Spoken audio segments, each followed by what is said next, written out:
Kings in goals for. Two teams with different attitudes today. Completely different, Terry. What the Powell River Kings are looking for an awful lot of offense. They want to turn those numbers around and get an awful lot of more offensive power on. Standings in the Coastal Division, we'll see on your screen in a second. You'll see that the South Surrey Eagles are in first place with 34 wins and 13 losses for 69 points, well ahead of Chilliwack, but there's Powell River trying to chase Victoria. Yeah, they're trying to chase Victoria. Not that far away, only 4 points out right now. And going into today's contest, they could virtually narrow the gap, and they'd love to do that. The top 5 teams make it into the playoffs. Mark Jones, I've mentioned him. He's downstairs standing by. Thanks very much, Terry. Well, Steve was talking about offense and how it's been somewhat elusive for the Powell River Kings. Well, both these teams tonight, Surrey and Powell River, are looking to continue their winning ways, having won last night in Merritt and Chilliwack, respectively. Surrey, however, has outscored the opposition in their last 2 games, 15-5, so they'll be pleased if a win goes hand in hand with a big offensive output here this afternoon. Terry and Steve? Thanks, Mark. Disappointing loss Friday night for the Powell River Kings, 8-2 versus Langley. Big win for Langley, but last night rebounding a 5-2 victory over Chilliwack. Steve, they're led by this man, number 9, Jeff Hogan. Yeah, Jeff Hogan, he's the one they really have to key on today. 47 games played, 27 goals, 30 assists, 57 possible points right now. This guy is on fire. They're looking for an awful lot more offensive power from him, and he is one of the main ingredients for success for this team. A team that is struggling has about 6 regulars out of the lineup today. I looked down on my sheet and I got X marks everywhere. One of the big guys, second in scoring on the club, Hugo Gaguerre, is out of the lineup today, so they'll definitely miss him. He's been off for a few games now with an injury, but Powell River will have to step their game up today to have Surrey to contend with. The head coach is Kent Lewis, and he's standing by with Mark Jones.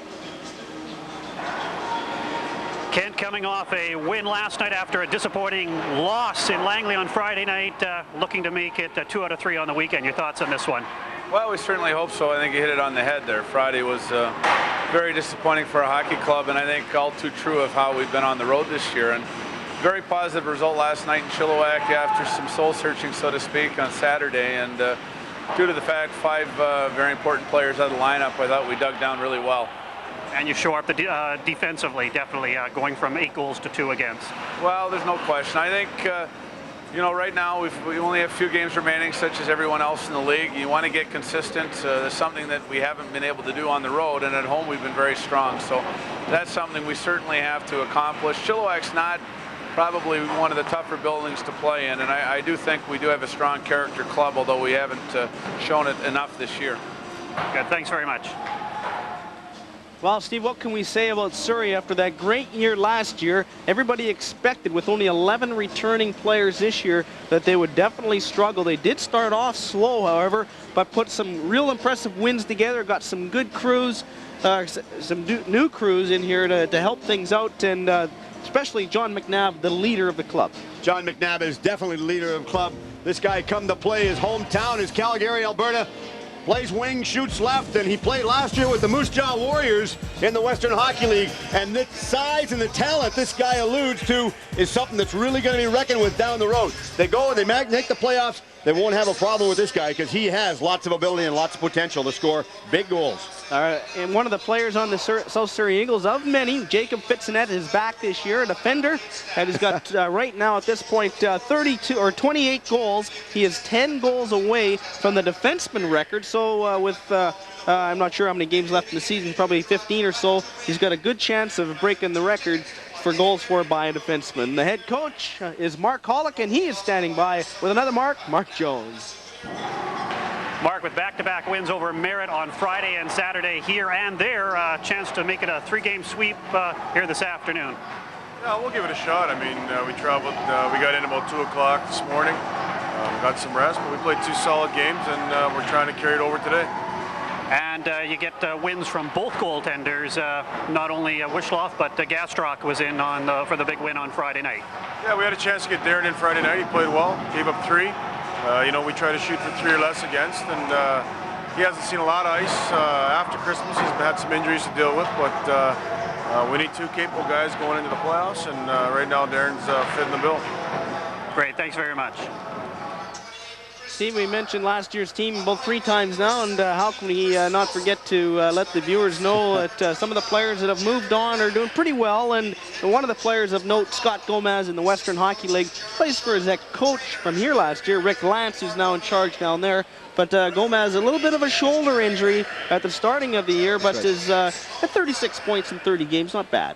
No, not for a young man coming out of Alaska. This young boy's got a good career ahead of him. We watched him play last year, and what he's showing so far playing in the Tri-City areas in Washington State, he's got to be, reckoned with down the road. He's got lots of he's a small guy, and he's a real little spark plug. And as you were saying, Rick Lance also left, and this was, a lot of people really thought that with the loss of Rick Lance and some of the key individuals, Scotty Gomez, as well as Shane Cuss, that the team might have been hurting this year. Yes, they started off slow. Mark Holland's got them just completely turned around. They're playing very well. Well, the South Surrey Eagles are on the ice, as you've seen, and the starting goaltenders tonight for both clubs. And you'll see different colored jerseys out there tonight. Surrey, usually accustomed to wearing their white jerseys, are wearing the road uniforms to show their fans tonight. On your right, Peter Wishloff. Wow, Peter Wishloff right now, he's got a goals against average of 3.15, played 39 games. Good, strong, stand-up goaltender, goes out, challenges the shooters, cuts the angle down, and he clears the rebound away anytime it's in front of him. He's not going to give up a bad rebound. Clear it away and get out of harm's way. And for David Lebrec, 3.92 goals against average, one of about 5 players from Quebec in the lineup tonight for the Powell River Paper Kings.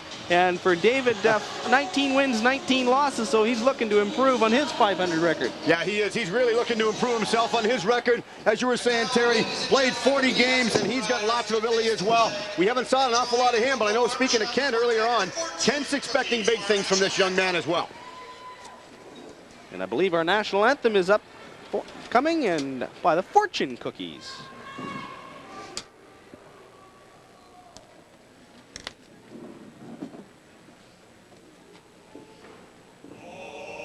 Canada, our home and native land, true patriot love in all thy sons command.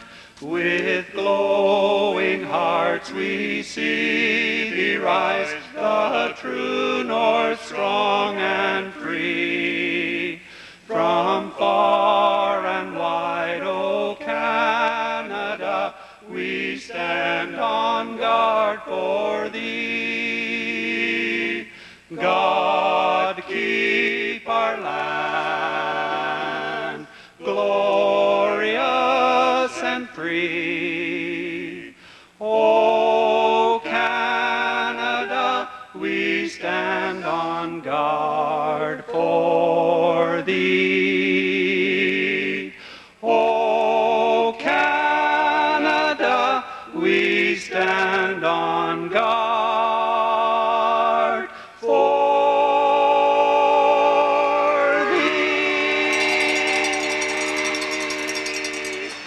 Outstanding job by the Fortune Cookies singing our national anthem today, and Steve Erickson, our referees tonight. Our officials for this game, referee is Kerry Gregory, linesman Slow Bravner from North Delta, and big, tall Jeff Edgley from Langley.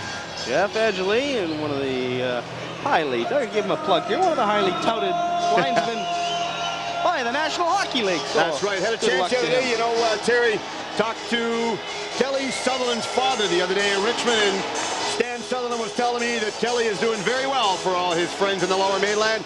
Wants to wish them all the best. And I guess while we're talking about that real quick, to congratulate the 3 officials, who was Keith Johnson, Pat Bensmiller, and Ken Rashaw, who officiated the women's game down at the GM Place a couple weeks back. And this game is about set to take off here at the South Surrey Ace Arena. Pretty good crowd on hand here. A reminder, you're watching the BC Hockey League live on Rogers Community Sports.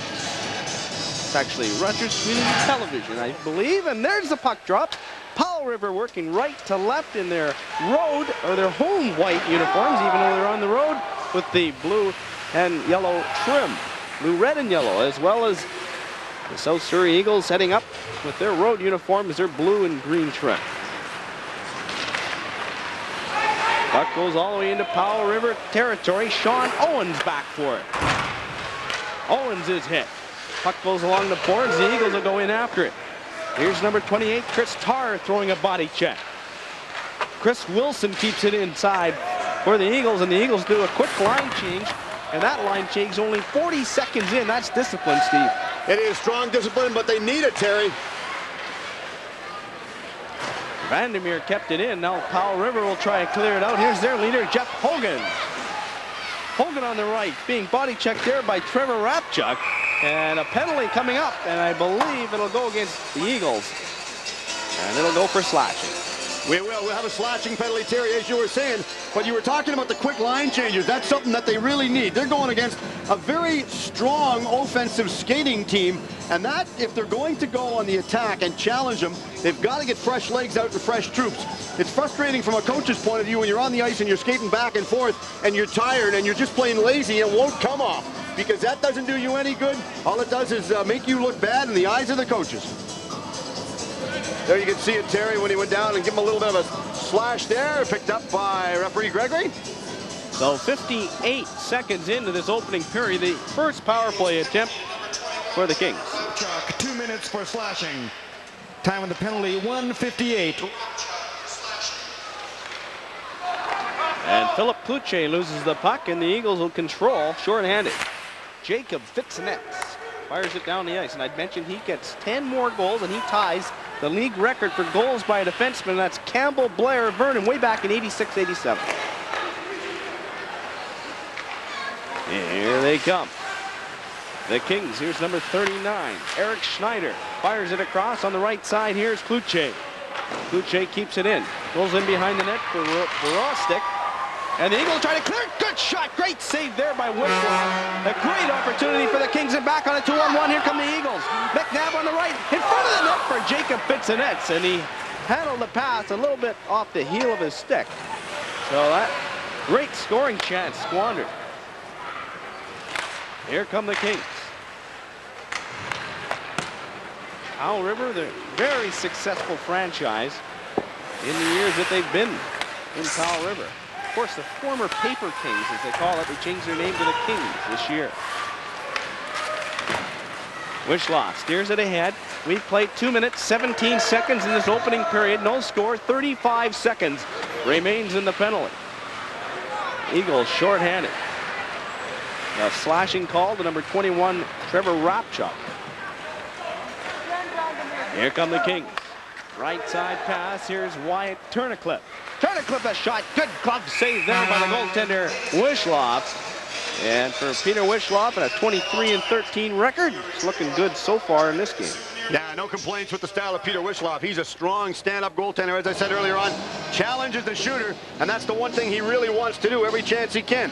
Go down, force them to shoot, not give up the rebounds, because if he can do that, let's face it, anytime your goaltender can motivate your team and stop the big key stops, such as they have to do, your team's going to get motivated. Turnacliffe from the Tri-City Americans. Played there last year, so a player picked up. Figured Rick Lanz would be sending all his Tri-City players to Surrey here, but not the case there. Just down to 12 seconds on the penalty now.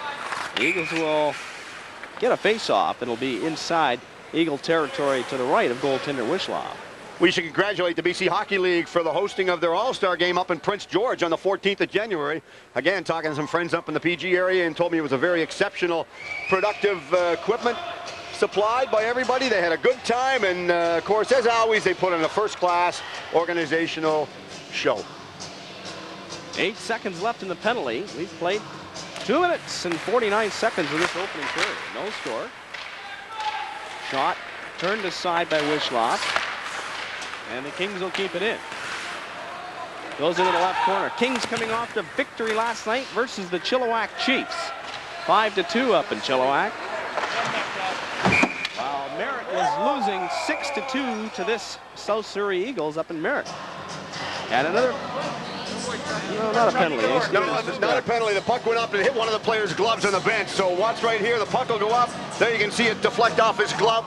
Subsequently, a face-off right in front of the Surrey Eagles penalty box. But you were talking about the victory out in Chilliwack, Terry. Anytime you can go in the barn in Chilliwack, as I call it, you've got your work cut out for him, because those Chilliwack fans never mind playing the team. You talk about the extra player on the ice. The Chilliwack fans, they are right into this stuff.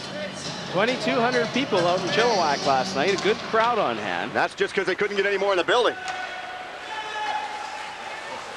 Fitzenetz fires the puck in.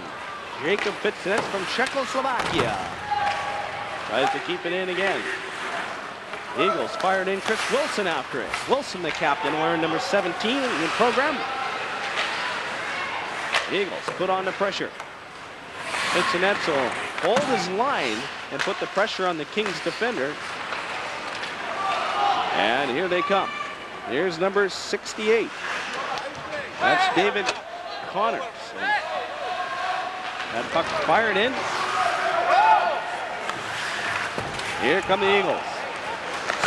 Steenbergen. That puck in the neutral zone. No score. 4 minutes into the opening period here at the South Surrey Ice Arena. Clint Orr. He loses control of it. That one picked up by Randy Smishko. Smishko in the left corner. In for Hogan. Hogan will try to come out in front, but he's body checked off the puck, and the Eagles will bring it out. Loose puck in the neutral zone. Kings clear it. Fitzenetz keeps it in now. And the Kings net. Couple of Eagles there. Loose puck. Grab. Shot out in front of the net. Vandermeer. Check that out. It was number 20, Earhart.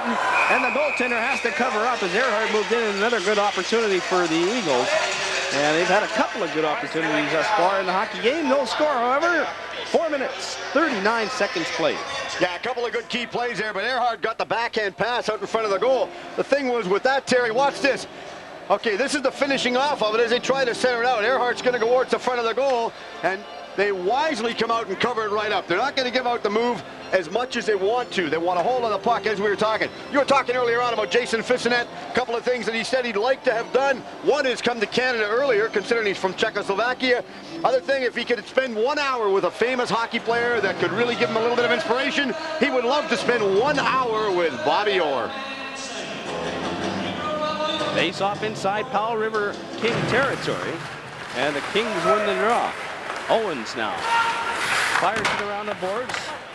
Tunnicliffe has to go after it, and he holds down. Is he injured? No, I think he's just covering the puck up, and Tunnicliffe will get that face off back inside their zone. Wisely, they just want to stop the play, regroup. Obviously, from the outset of that face-off, they didn't feel that they maintained proper possession the way they should have. They wanted to get the draw. They did not win the draw, and your center's got to do his job, Terry. The leader for the Eagles, John McNabb, to take the face-off.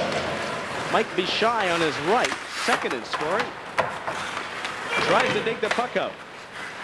The Kings working hard, trying to get that one out. That's Tunnicliffe doing some good work in his own end. The puck goes down into Eagle territory now. Schneeklov fires it around the boards, picked up by John McNabb. Here's McNabb, the former Moose Jaw Warrior, leading the club. Loses his glove. He'll have to watch out because that's when players like to get that stick in there. And there's a penalty coming up, and I believe it's going to be a slash.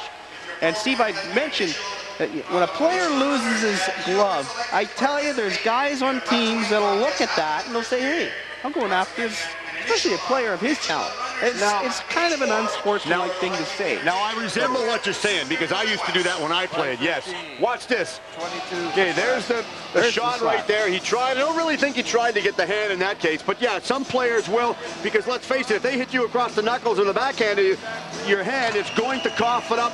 You're going to give the puck up because naturally it's going to hurt. Yeah, I always pick up my glove as soon as I lose it. It's not worth it. But this level, is certainly you got to carry on.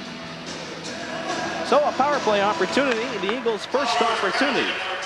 Chuck Metcalf, 2 minutes for slashing. Time of the penalty, 5 of 15. So Metcalf for slashing at 5:15, and we'll see the Eagles' power play for the first time today. Jacob Fitzenetz on the left side. He'll bring it in. Puck shot around the boards. Vandermeer keeps it in. Joe Vandermeer in front of the net. Bichai in the goal, scores! Mike Bichai! Oh, pretty goal, and what a move. Terry to go in. Forehand, backhand. Geeked him right out. His jock is hanging from the rafters up there. What a move. Watch this. Beautiful centering pass in the corner. Make the goalie make the first move. Forehand, backhand, and in. Right in the ice. Didn't try and go upstairs at all. Knew what he wanted to do. Watch this. Nice goal. Got a no goal on the play. Oh. Clear in the crease. We got 6 white. He's got 2 for high stick. Okay, despite the fact, Terry, you can hear referee Gregory right there, despite the fact that it was a nice goal, there is no goal going to be allowed. Maybe we'll get a chance to see it again. They ruled that a player was in the goal crease. Watch this. Watch to the left side. Is he in? No goal. You be the judge. Yeah, but Steve, he's got a defender all over him. He does, yes he does. Kerry Gregory does not have the luxury of a replay such as we do. Kerry felt that he was obviously in there on his own accord. Possibly should have moved out a little quicker. Maybe they're trying to take rules from the NHL and go upstairs and all the different replays. Obviously, we've got a little bit of discussion going right now. Not overly impressed. So, Mark Holick's furious with that call. So here we go. We got a penalty on the play as well. Metcalf's already in there for slashing, and now Skalicki goes to the penalty box as well. So they don't score. They don't get credit for the goal, but they get a 2-man advantage Chris here. Skalicki, 2 minutes for high sticking. Time of the penalty, 5:40. Here's Vandermeer. Right side in front of the net. Rebound scores! That time it's going to count. Guaranteed. Well, that time it will count. First impression was that the whistle had gone first, Terry. But obviously somebody else has got a whistle in the stands, or they're cheering quite loudly. But 18, 16, 23. there you can hear the players that referee Gregory is saying. But the last one, when the goal was disallowed, was the... Okay, here's the replay on the goal right there, Terry. Picking up, he did give up the rebound in this case. A free one, and you weren't going to let him get away with that one. But the other one, where the goal was disallowed and the penalty was assessed, they brought the face-off outside the neutral zone. Some people feel that it should have stayed deep. Power play by number 18, Mike Bishai. Assisted by number 16, John McNabb. And by number 23, Jake Fitzenetz. Time of the goal, 5:56. Power play goal, and they still have the power play now. The Eagles on that power play. They put the pressure on inside Powell River territory. Here's Sneaklaw. Herbert now. Now Vandermeer will bring the puck out, right side.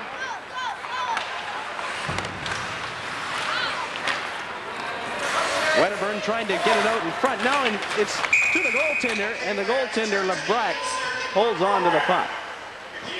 They're going to push and shove a little bit, but that's okay. Cooler heads will prevail out there. Surrey is clearly on the attack right now.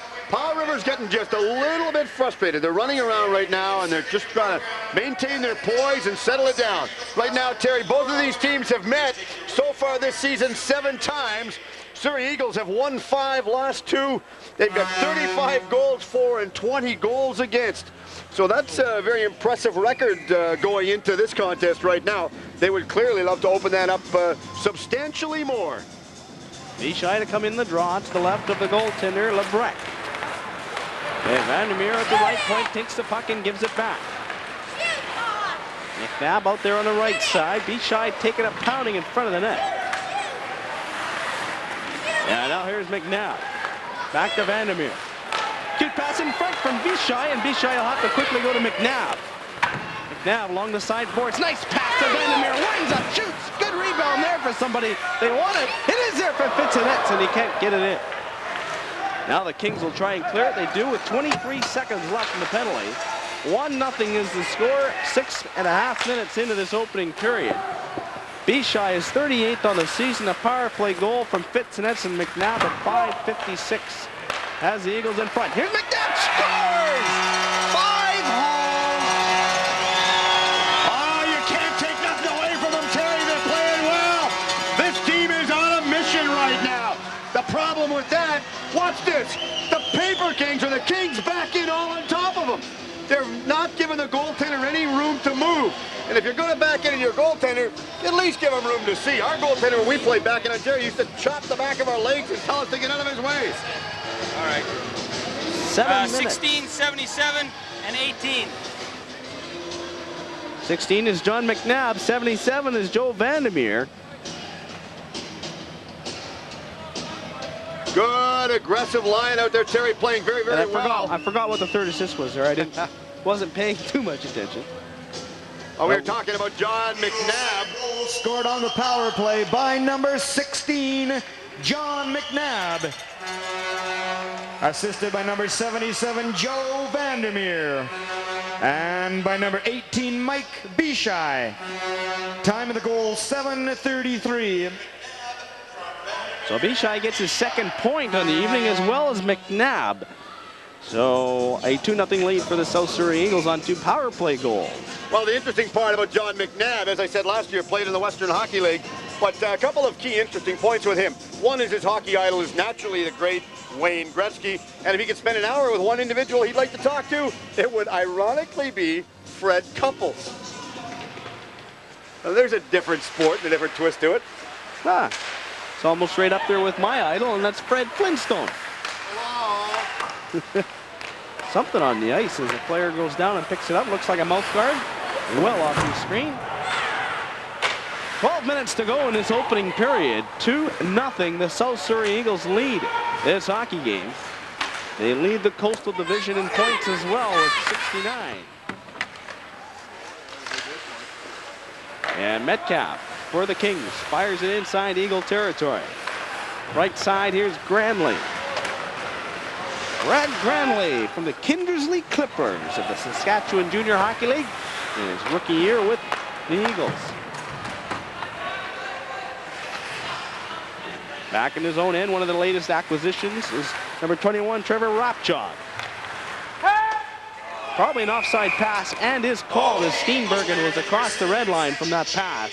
And we'll have a face-off inside Eagle territory. Well, it was a nice pass. Unfortunately, when he took the pass, he was over the center line, and that'll put him back. Face-off will go back down inside the zone. You know, we were talking about John McNabb, a little bit of insight after doing a little bit more homework. Terry, one of his greatest fears playing hockey is being checked from behind. And in, I believe it was December, the newspaper in Regina and the Hockey Association back there, what they've got now on the back of the players' sweaters in Saskatchewan in their area is they actually have little stop signs put on their sweaters, the back of their hockey sweaters between the shoulder blades, so that when you're being taken into the boards, it might be a little bit of an introduction to the other players to stop the unnecessary, foolish and stupid checking from behind. Excellent idea. I love that. Full marks to them for that effort. That might help out. 11 minutes, 10 seconds to go in this opening period. 2-0 Eagles. Play inside Eagle territory. After it is Casey Bartson. Nice body check thrown by Jeff Hogan. Hogan from Hope, British Columbia. One of 2 players from Hope in the lineup tonight. The other, Wyatt Tunnicliffe from Hope, from the Tri-City Americans. The latest cut from him.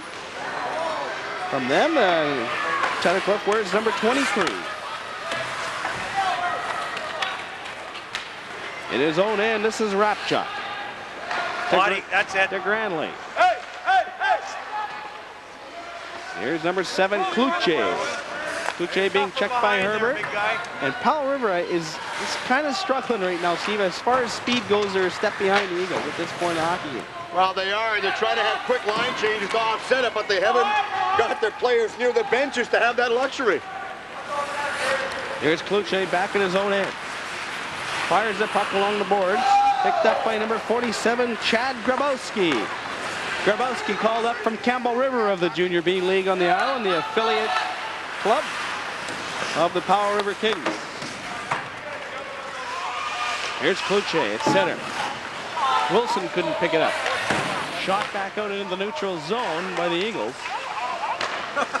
Eric Schneider. Check thrown along the boards in front of the Kings bench. And the Eagles fire the puck inside King territory. 9 minutes, 35 seconds to go in this opening period. 2-0 is the score. The Eagles on goals by Bishai and McNabb have that lead. You were talking, Terry, about the team that just come in this year to the Island Junior B League in Campbell River. I know they've been struggling over there for years trying to get in a league up there. They wanted initially to get the BC Hockey League, or the BC Junior League as it was known then. Over there, they've got the Junior B League. They're playing very, very well. Got a good friend living up in the Campbell River area, Ken Gruber, and Ken Gruber is trying to do a little bit of work over there with the junior team, but they are playing very well. And you talk about fan support, these small communities really do well. Off the face-off, back for Jacob Pitsonet. And that puck goes back in his own end. He'll have to go after it. A couple of players mix up off the screen on that forecheck. But Bichai brings the puck up for the Eagles. Fires it inside King territory. Behind the net, Lebrecht. Look out! He almost got hit there by an Eagle. And a delayed penalty coming up against that, Terry. And we have a solid check. Now this is going to be interesting to see what they're going to call on this. Because we were talking earlier on as Metcalf mixes it up against the boards there. This could be a real touchy situation. Steenbergen, I believe, is going. It's going to go to the penalty box for the original. Jacob Fitzenett was just throwing a couple of punches at a Powell River King player. The player that was hurt on the play is number 23, Wyatt Tunnicliffe. And Tunnicliffe isn't too happy with that situation. Well, an interesting look from Mark Holick from the Surrey Eagles as he looks over there to see what might transpire later on. And Fitzenett is still trying to get involved. He's upset with the way something took place down there. And I guess as an official, the one thing you got to do is direct everybody else out. Get them out of the way so you can get this thing sorted out. Watch this, Terry. We'll pick this up on the replay here. We've already got a delayed penalty coming up.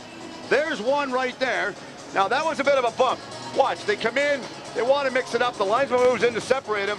Now everybody comes in to say, okay, what's coming up? We got Valentine's Day coming up. Let's supply the gifts. A couple of King players in the penalty box. Owens and Verostic. And a couple of Eagles, Fitzenett and Steenbergen. As mentioned, Steenbergen will get the original penalty for interference on the goaltender. Yeah, and Fitzenett will await this little meeting between the guys in the stripes. They will. We'll wait and see what happens for this. And I guess now's as good a time as any while they're just still discussing this to tell everybody that the juvenile scholarship games are coming up for the minor hockey for the Pacific Coast starting tonight in Richmond at 7 o'clock. And they go the finals of 7th and Sun God at 6 o'clock. Here's the referee, Kerry 17 Gregory. White, he's got a 10-minute misconduct. Yep. 4 White, he's got 2 minutes for roughing after the whistle. Okay. 23 has got 2 minutes for checking from behind in the game misconduct. 14 Blue has got 2 minutes for interference on the goaltender. So I need 2 minutes on the board for 14. Got it. Okay, we were talking earlier on, 2-minute penalty going for the checking from behind. That's the one thing that the game misconduct is an automatic game misconduct with the 2-minute or a 5-minute penalty for a check from behind. I said before, they want to get that garbage out of the game. Whether it's minor, Adam, I'm talking the younger divisions or even junior, they want to get that stuff out of the game. That's where people get seriously hurt. So the Eagles will be short-handed as they lose their premier defenseman, Jacob Fitzenett, with the game misconduct and the check from behind.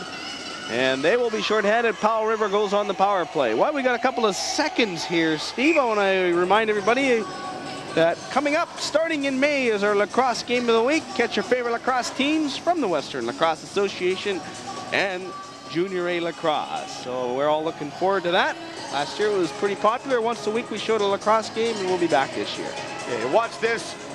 Now, this is the mixing up, a little bit of pushing and shoving a match against the boards there. I'd like to back it up and see the initial delayed penalty on the goaltender when he run the goaltender over behind the net, because there was an interesting call to that one.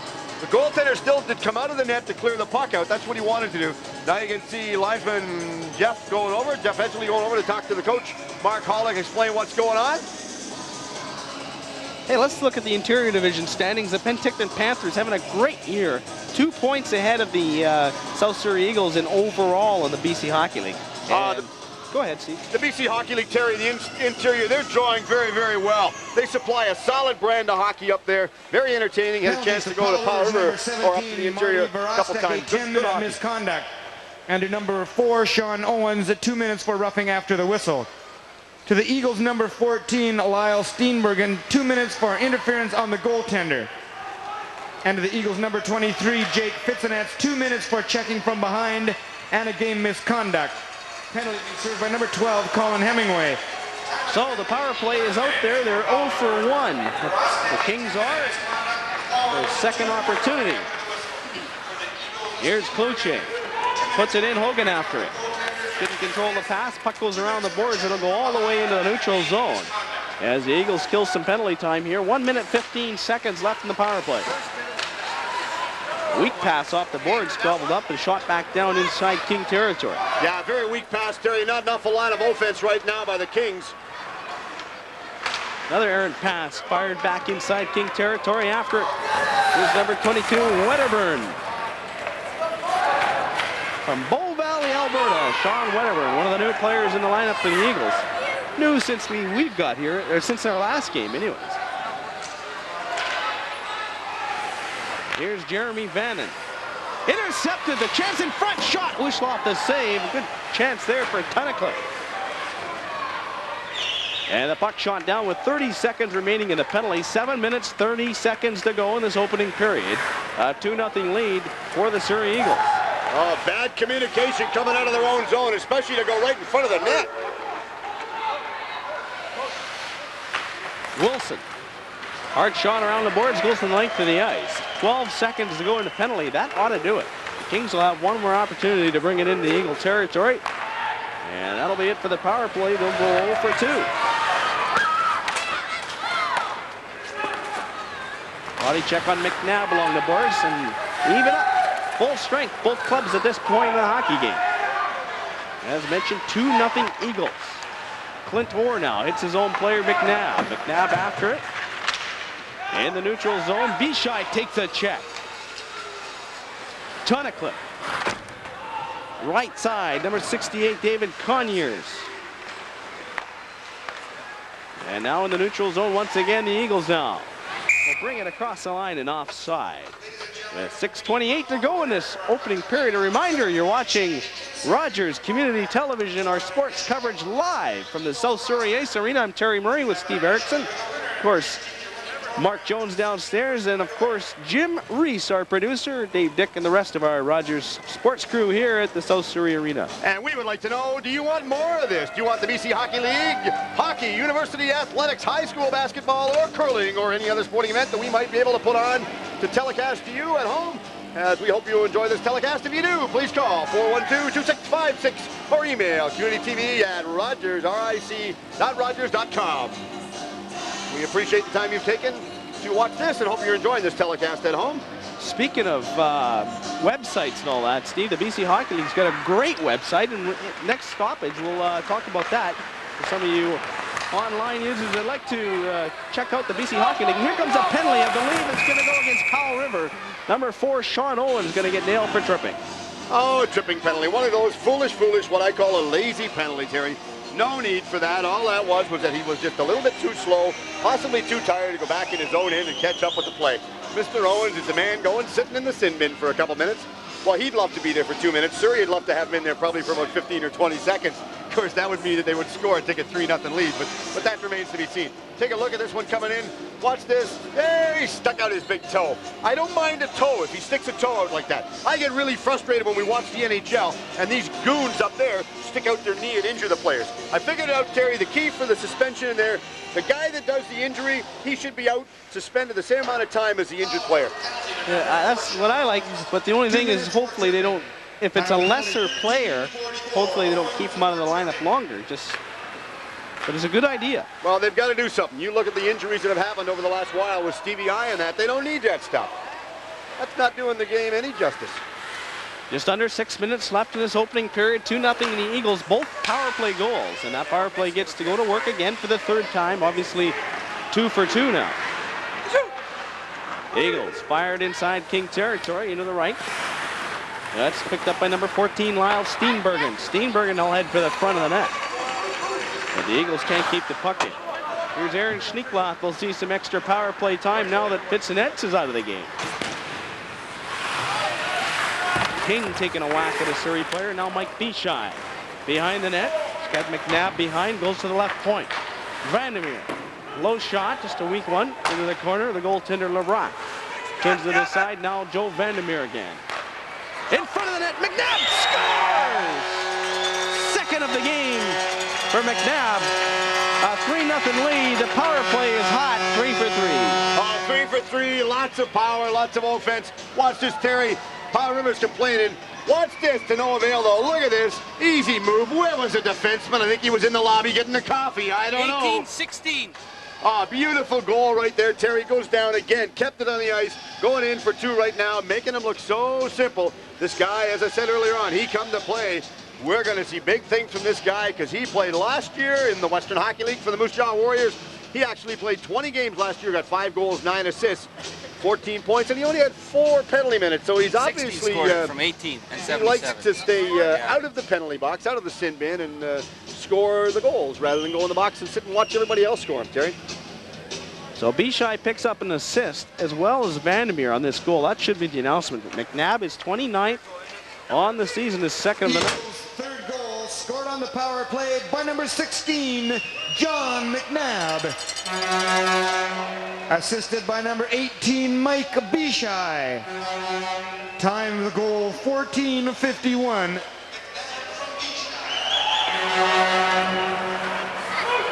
And behind the net, Eagles put the pressure on again. Granlund to Vandermeer, the shot right on. LaRock makes the save, turned aside now. Back to the left point. Vandermeer, the shot deflects just wide of the target. And now here come the Kings. Here's number 9, Jeff Hogan. Fires it inside Eagle territory, easily turned aside and back the other direction. Here comes Wedderburn. Sean Wedderburn across the line to the right side. Sidesteps a glove in front and cleared.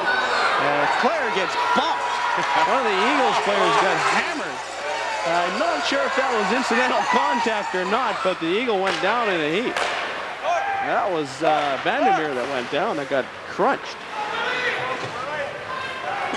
I don't think it was interference. Now with the screen, or the cage. Body check, the one that fours there was number 6, Chris Galicki. Great hip check there thrown on it. Bishai, left side, long pass for Wilson. McNabb is there. John McNabb leaves it for Wilson. That puck is picked off, and here comes a penalty. It'll go against the Kings, and they don't want to do this, Steve. They're down 3-0 already on 3 power play goals. Ah, they're digging themselves in a hole right there. But the solid body check down inside the Eagles' end zone. What a beautiful hit. I mean, kept his head up, went over, got him. And again, this is a foolish penalty right now by the Kings. And as you said, Terry, they can ill afford this. Okay, here's some of the leading scorers, Terry, in the BC Hockey League. From Trail, Provenzano, McNabb is in second with Surrey, and so is Bishai from Surrey. Look at how close they are. From 91 points to 79. And of course, Houston is also up there in third place, tied with 79 points. These are the future of the game right here. These guys down the road, you're going to see them playing a higher caliber hockey. That 83 for McNabb has got to be a typing error because he is a lot closer than that. I know the other day he had at least 88 points, so I think our stats were misread, or else, anyways, he's got some points taken away from him. But anyways, with 3 points in this game thus far, that could be a difference. As far as taking over the league lead over Massimo Provenzano. Oh, I love saying that name. That's one of the best ones in the league. Right side, that's McNabb. Vandermeer kept it in front. Bishai rebounds there from McNabb. He can't pick it up. Kings will clear it. Up and out of play. I think he uses pitching wedge to get that out of the way. I don't know, a little bit of a feeble try right now. However, Terry, they're running around in their own end zone. A little bit of chaos prevails. They don't know where they're supposed to pass the puck. They're bunching up. They're not playing what I call good, strong, disciplined hockey. They're running around, and again, you can't have 3 guys going out of the corner. If the D-man's bringing the puck out to the wing, you can't have the center move over to the winger, so the 2 of them are playing almost, as we call it down east, side by each type of deal with each other. Can't do that, Terry. 3 minutes, 12 seconds to left, face off inside King territory to the right of LaRock. And the Kings are able to clear it down the ice. 1:30 left in the penalty, 3:05 to go in this first period. McNabb with 2 and Bishai the other, all power play goals for that Surrey Eagle lead. Here's McNabb. He's at center, right side. McNabb takes a couple of players down. Now Steenbergen takes a high stick. There will be a penalty. Steenbergen took a high stick to the face. He kept going though, and now the Kings touch the puck. And going to the penalty box definitely will be number 4, Sean Owens, for a high stick. Oh, Ken Lewis is not a happy camper right now. He's really frustrated. Watch this, Terry. Going in there, you can see the stick up. But We'll follow this play in. No penalty yet. Right the stick there. will come up right there. Good call by referee Gregory. But the thing is, as we were talking earlier on with McNabb, Terry, as McNabb gets the puck, they're double teaming him. They're putting 2 on him, and they're forcing somebody else to play on the off wing. A little bit difficult to do. So if they're going to go on the attack and they're going to a little more offense, McNabb's the key one that they're going to go to all the time. But if Powell River starts running around and going after him, you got the open man, the goaltender back in goal. I've not been overly impressed with his style of goal, to the extent so far that he's even running around and taking a few what I call unnecessary cheap shots at the odd forward in front of his goal. So this deadly power play gets to go to work again on a 5-on-3 situation. And Terry Gregory off your screen to the left, you'll see him come into the picture in a second. There he is, was just having a chat with the coach, Kent Lewis. Oh, I think he just wanted to ask Kent what ferry they were catching going home today. Be shy to face off for the Eagles. For Sean Owens, 2 minutes for high sticking. Time of the penalty, 17-18. Schneider and Kluche out there as well, number 20. Patrick Glenday. And Glenday takes a man in front of the net, loses his stick, so they've got a 5-on-3 situation, and now has lost his stick. Left side up front. Wilson, the captain. Vandermeer keeps it in. John McNabb back for Vandermeer. Left side. Schneekloff deflected by Wilson up over the net and into the mesh, so it'll be outside Powell River zone on a 2-man advantage for the South Surrey Eagles. 24 seconds remains in the first penalty, 1:21 in the second. And we just want to remind everybody, Terry, they're watching this broadcast live on the Rogers Network. Hope you're enjoying this telecast on February the 1st. And there's also another look at some of the scoring leaders in the BC Hockey League that are going to be down the road. Names to really be reckoned with, Terry. Provenzano is the one that we really key on right there. Of course, McNabb and Bashai playing very strong and very solid for the Surrey Eagles. Provenzano having a great year over there in Trail, and Trail's struggling this year. 3 games above 500, but still in 3rd place.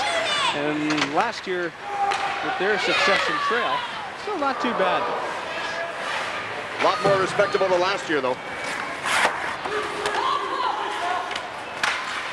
Vandermeer at the right point, left side Schneekloff. Inside, up front for Granley, kept in. Here's Schneekloff, 1 player back, a 5-on-4 situation. And now in front of the net, the goaltender will hold on. Remember, throws a punch at a Surrey Eagle player. And now an Eagle comes in and throws a punch from behind. This could get ugly. Number 91, Mike Sullivan in there, trying to break things up. The goaltender, Larocque, has got to remain composed here. Well, they have to, but the whole key for this whole thing, Terry, was the fact that number 20 for the Kings, which is Patrick Glenday, he pushed the Surrey Eagle player into his own goaltender. I don't know what he was thinking about. Watch this, Terry. We'll pick this up on the replay. Goes in, he stopped. He didn't take a cheap shot at him. There's Glenday, takes the poke at him right there, shoves him into the goaltender. Goaltender says, hey, you can't do that. I'm going to protect myself. I want to pretend that I'm Sean Burke. I do know how to fight. I do know how to protect myself, so I can do it my way. Now Holick wonder what he wants to know what the calls are right now. Wedderburn and Granley go to the penalty box for the Eagles. And Kluche goes to the box for Powell River. And he will also be joined by another player. I'm sure the goaltender will get one there as well. This is cute. I'm watching this as they're discussing this in front of the penalty box. I watched Jeff Edgley down there, the linesman. He's actually got his hand over top of the microphone that we have in front of there, so we can't hear what they're saying. Now he moves his hand. Now we'll listen to the ref. 22. He's got 4 minutes for roughing and a 10-minute misconduct. 7. He's got a deuce for unsportsmanlike conduct, and the other Surrey player in there has got a deuce for unsportsmanlike conduct. 4 minutes, 2 and 2. So we'll need 4 minutes on the clock. Surrey gets an extra 4 here. There we go again. You have to get a shot at Jeff putting his hand over. You can see his hand right there. And I know he's not doing it subtle because we can see it. It's pretty obvious from our point of view. Jeff, move your hand so we want to hear. We want to know what you're doing. Want to be able to help you out. He can't help you. Keep your hand there. Watch this, Terry. Take the backhand shot. He stops the shot. Just a little bit of a tap. No harm mentioned right there. Now they come in, they push, they shove, and this is where they get a little bit of extra movements around. Unnecessary. If we would have rolled a little further, we would have seen what Wedderburn had done. And he gets a double minor for roughing and a 10-minute misconduct. Here you can see 22 coming in there. Bang. And another bang, and he goes to the box for a double minor. But also picks up a 10-minute misconduct, so he's gone for the next 14 minutes or so. Won't be back till the second period. There you can see Coach Kent Lewis right there. Of course, Kent's been around Powell River for a long time. Mark Holick's the other coach that's coaching the Eagles. And of course, Kent Lewis, as we said, he's been around this team a long time. Kent also coached over in Powell River when Brad Bombardier, who is now playing with the New Jersey Devils, was playing over in the Powell River area. And of course, Brad's father, Luke Bombardier, a referee over in the Powell River area. Him and Bill Dodgeworth and the crew over there have known him for years. Now, let's listen to Gregory. Well, I probably did a lot because I was getting out of the way of the net. Get suckering, guys. All right. So I've been fair here. This game. Hey, I'm not saying it, but hey, okay, just fucking. Kent saying, if you're going to make the call right. Don't allow the goaltender to do this. And I don't know whether did Kerry get a penalty for the goaltender? Didn't recall hearing a penalty for the goaltender. I didn't hear a penalty. I don't know, same as you, Terry. I do not recall hearing a penalty assessed against the goaltender down there. But clearly the goaltender, if that was minor hockey, the referee should have set some minor for roughing after the whistle. Goaltender, I don't care who he is. He's got to call it. Yeah, there's lots of other players that this guy is coach, Kent Lewis. You talked about Brad Bombardier, Steve, but how about the presence in the pros from the BC Hockey League? Presence in the pros right now in the BC Hockey League. Terry, there are more than 170 BC Hockey League grads that have gone to play in the NHL, and hundreds of others who have reached the minor pro level in North America and Europe. Some of the more well-known players that we have come to know over the past while: Brent Hall, Cliff Ronning, Mark Recchi, Doug Lidster, Paul Correa, Greg Adams, Courtney Murphy, and a few more I'll get to shortly. 2 minutes for unsportsmanlike conduct. For the Eagles, number 22, Sean Wedderburn, 4 minutes for roughing and a 10-minute misconduct.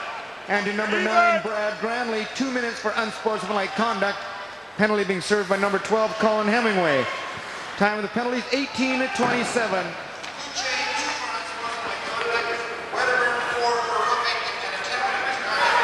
So Kluche is the only one that receives any penalties from the Powell River side. And we have a Powell River power play in 15 seconds. And we're into the last minute now of this opening period. 3-0's the score. 2 goals by McNabb and 1 by Mike Bishai. Have the Eagles with that lead. And their power play tonight is 3 for 5. So pretty good thus far. I shouldn't say tonight. Respectable, 60% so far, Terry. They'll take that. I think any coach will be pleased with that. Anything over 50 is happy. Here come the Kings. Bringing the puck out of their own end. Here's Chris Kalicki. Fires it in. Behind the net, Joe Vandermeer. Around the left boards, kept into the blue line. And the Kings on the power play with 16 seconds left in this opening period. Definitely like to muster up some shots here at least. They haven't tested the goaltender since early. Oh, and there's a hard collision along the boards there. And one of the Powell River players is not getting up. And now he is getting up, and Glenday, number 20. Oh, he'll get up, but he's not in a hurry about it. He's down there. He's still got all the marbles around there right now, but boy, he is slow. Watch this hit coming up right here. Hello, somebody set the alarm clock right now. Got him. Watch this coming in. Right about now, there's the hit right there, and got him big time. He knew it. Coaching staff or the training staff's got to come out and take care of him. Nothing wrong with that. He felt that, boy. He's struggling out there right now. He is really struggling. He got his bell rung real good on that one. And a good, clean, solid hit, Terry. Nothing wrong with that body check. He's got he is cut. You look at the right or the left side. Look at the cut he's got right there. Now, this is what he's frustrated about. They want to know where the cut comes. Well, no, he hit his head on the glass. It was a clean check. Watch this. It's a good shoulder check. You know, that's one. Now, that's the one. Okay, Glenday is just below our camera right there. He got cut pretty wild. You can see him out there, almost resemblance of Scotty Walker a couple weeks back when they played against Phoenix.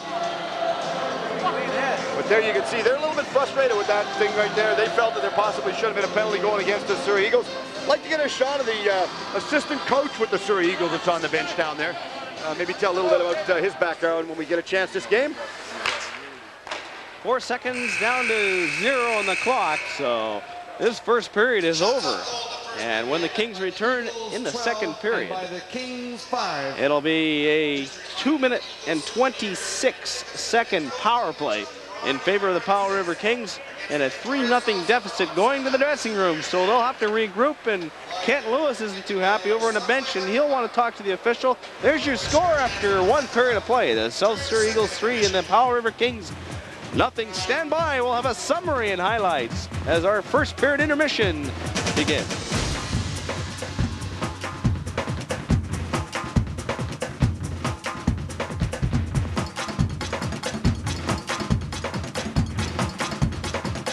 Have your say. Call the Rogers Community Television Viewer Response Line at 412-2656 or 850-5366.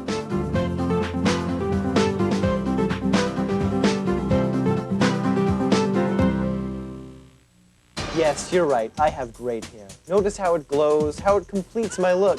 You can't have great hair like mine, not even if you watch Generation Y, the youth show that allows you to call in with your opinions. So call in and tell me what great hair I have.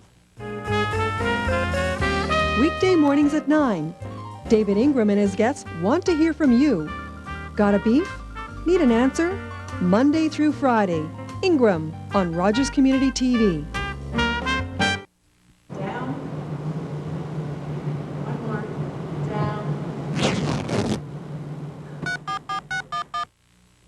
Hello, Complaint Department. If your bottom drops out and you just want to shout. So, what do you want to do this weekend? Any ideas? Anything you want to do? I don't know. Any movies you want to see? There must be some new movies this weekend or something. I don't know. What do you want to do?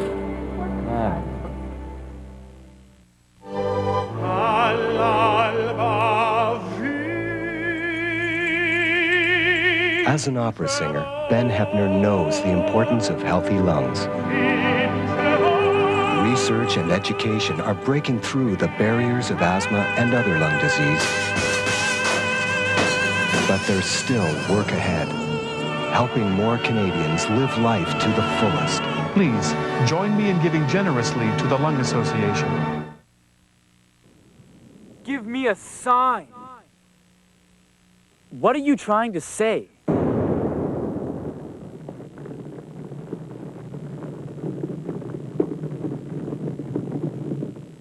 Plugged in, what you want to know, what you need to know about what's up in your community.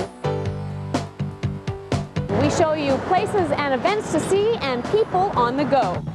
Watch Plugged In Sundays at 6:30. Celebrating, involving, and reflecting you. This is Rogers Community Television. Have your say.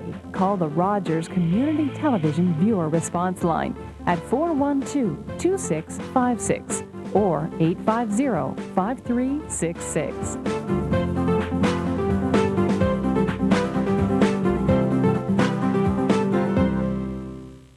Hi, I'm Shelley. And I'm Courtney. Shelley and I have a whole new exciting season for you with celebrity guests, fishing tips, and cooking segments. Watch Fishing with Shelley and Courtney on Rogers Community Television.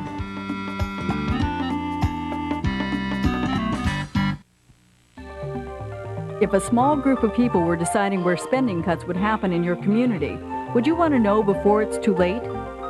City Council coverage on Rogers Community Television. It's real, it's important, it's your life.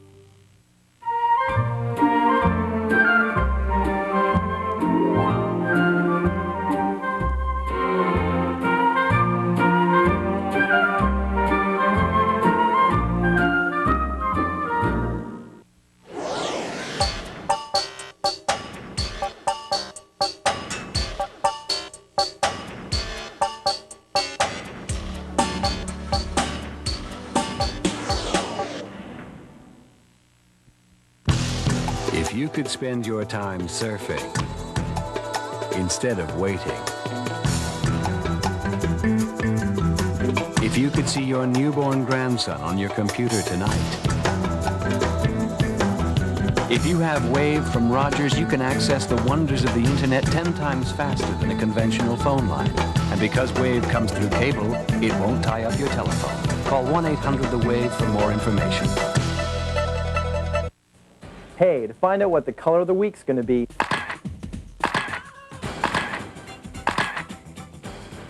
make sure to tune in to Generation Y every Tuesday at 7 p.m.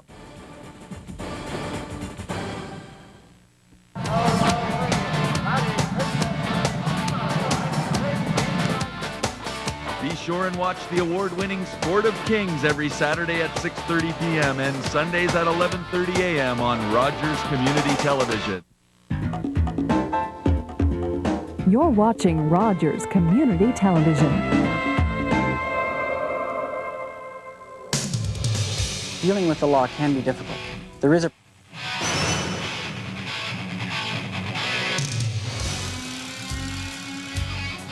3-0 the score after one period of play at the South Surrey Ice Arena here for this BC Hockey League game. The Eagles with that lead. Welcome back, everybody. And Steve, a period that didn't see a lot of effort. Well, I can't say that from my perspective up here, but the Kings really struggled. They only got 5 shots on goal. Surrey outshot them 12-5, but the difference, the power play.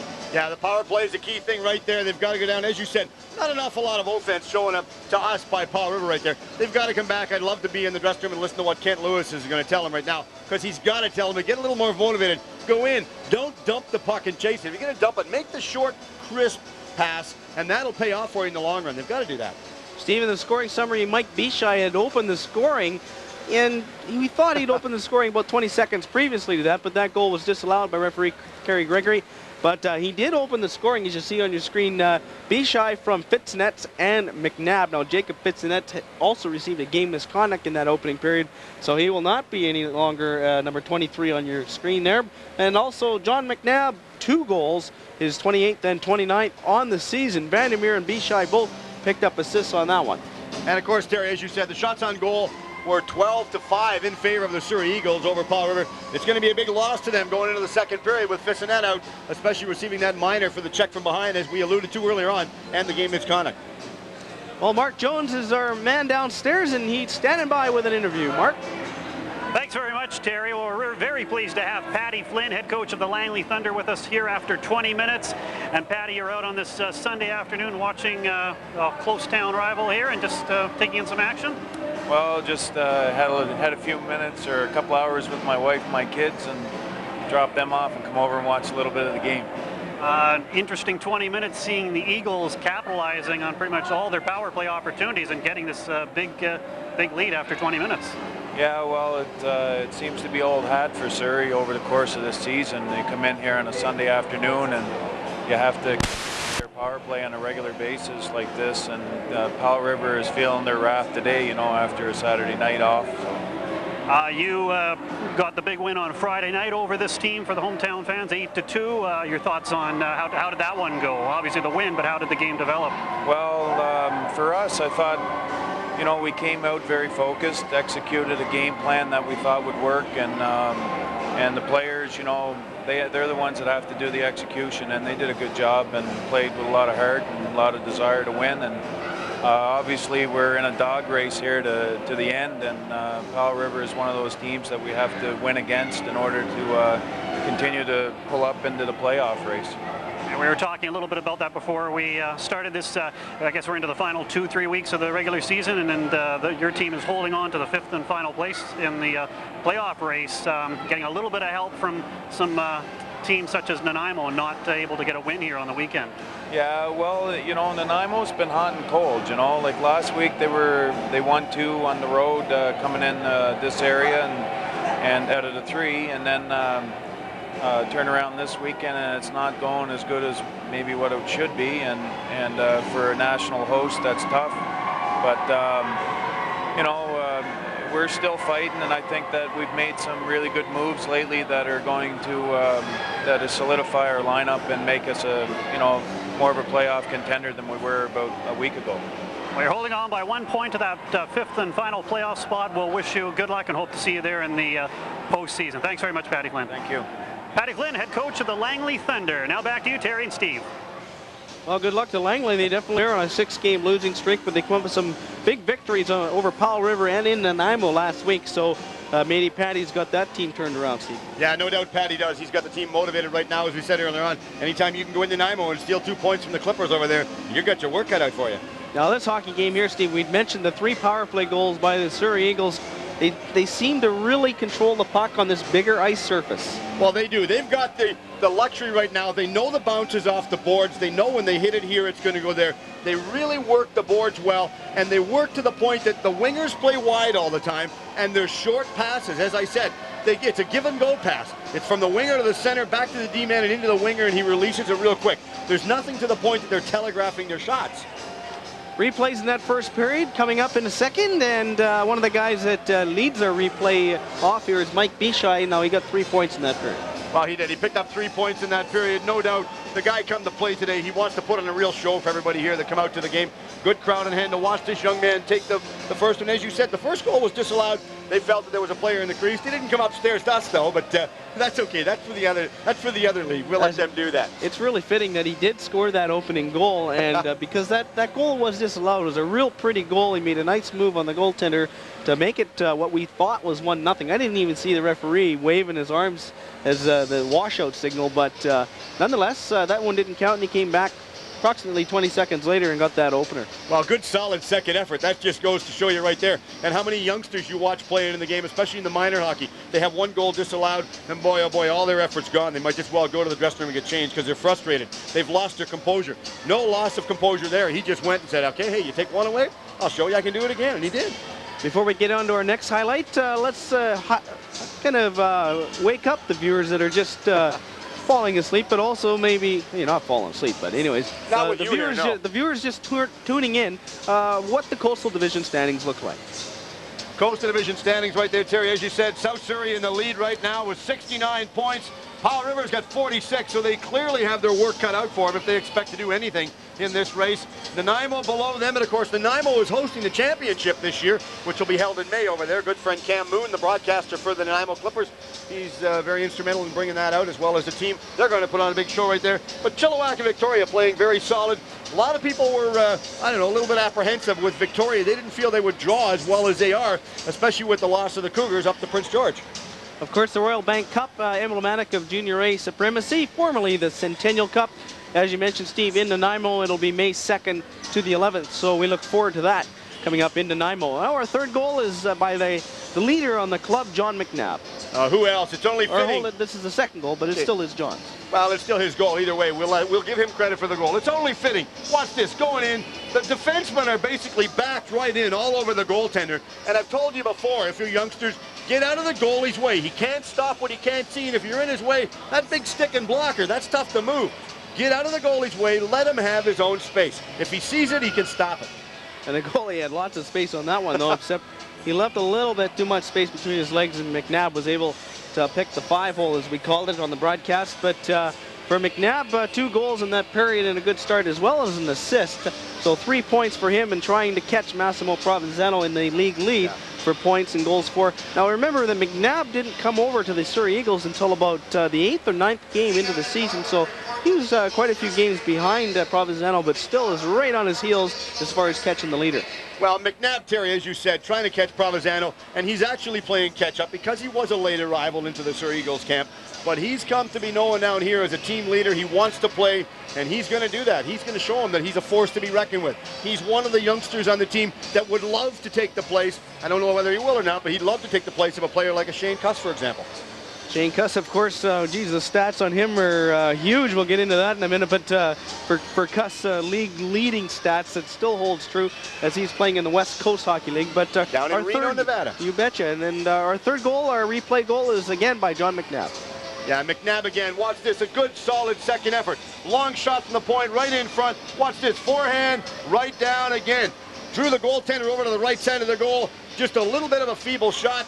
And anytime I tell youngsters, if you get the shot on goal, take the chance. You got a 50-50 chance it's going to go in or it's not going to go in. Don't waste your shot. They tell you that in basketball too. Get the shot off and finish it.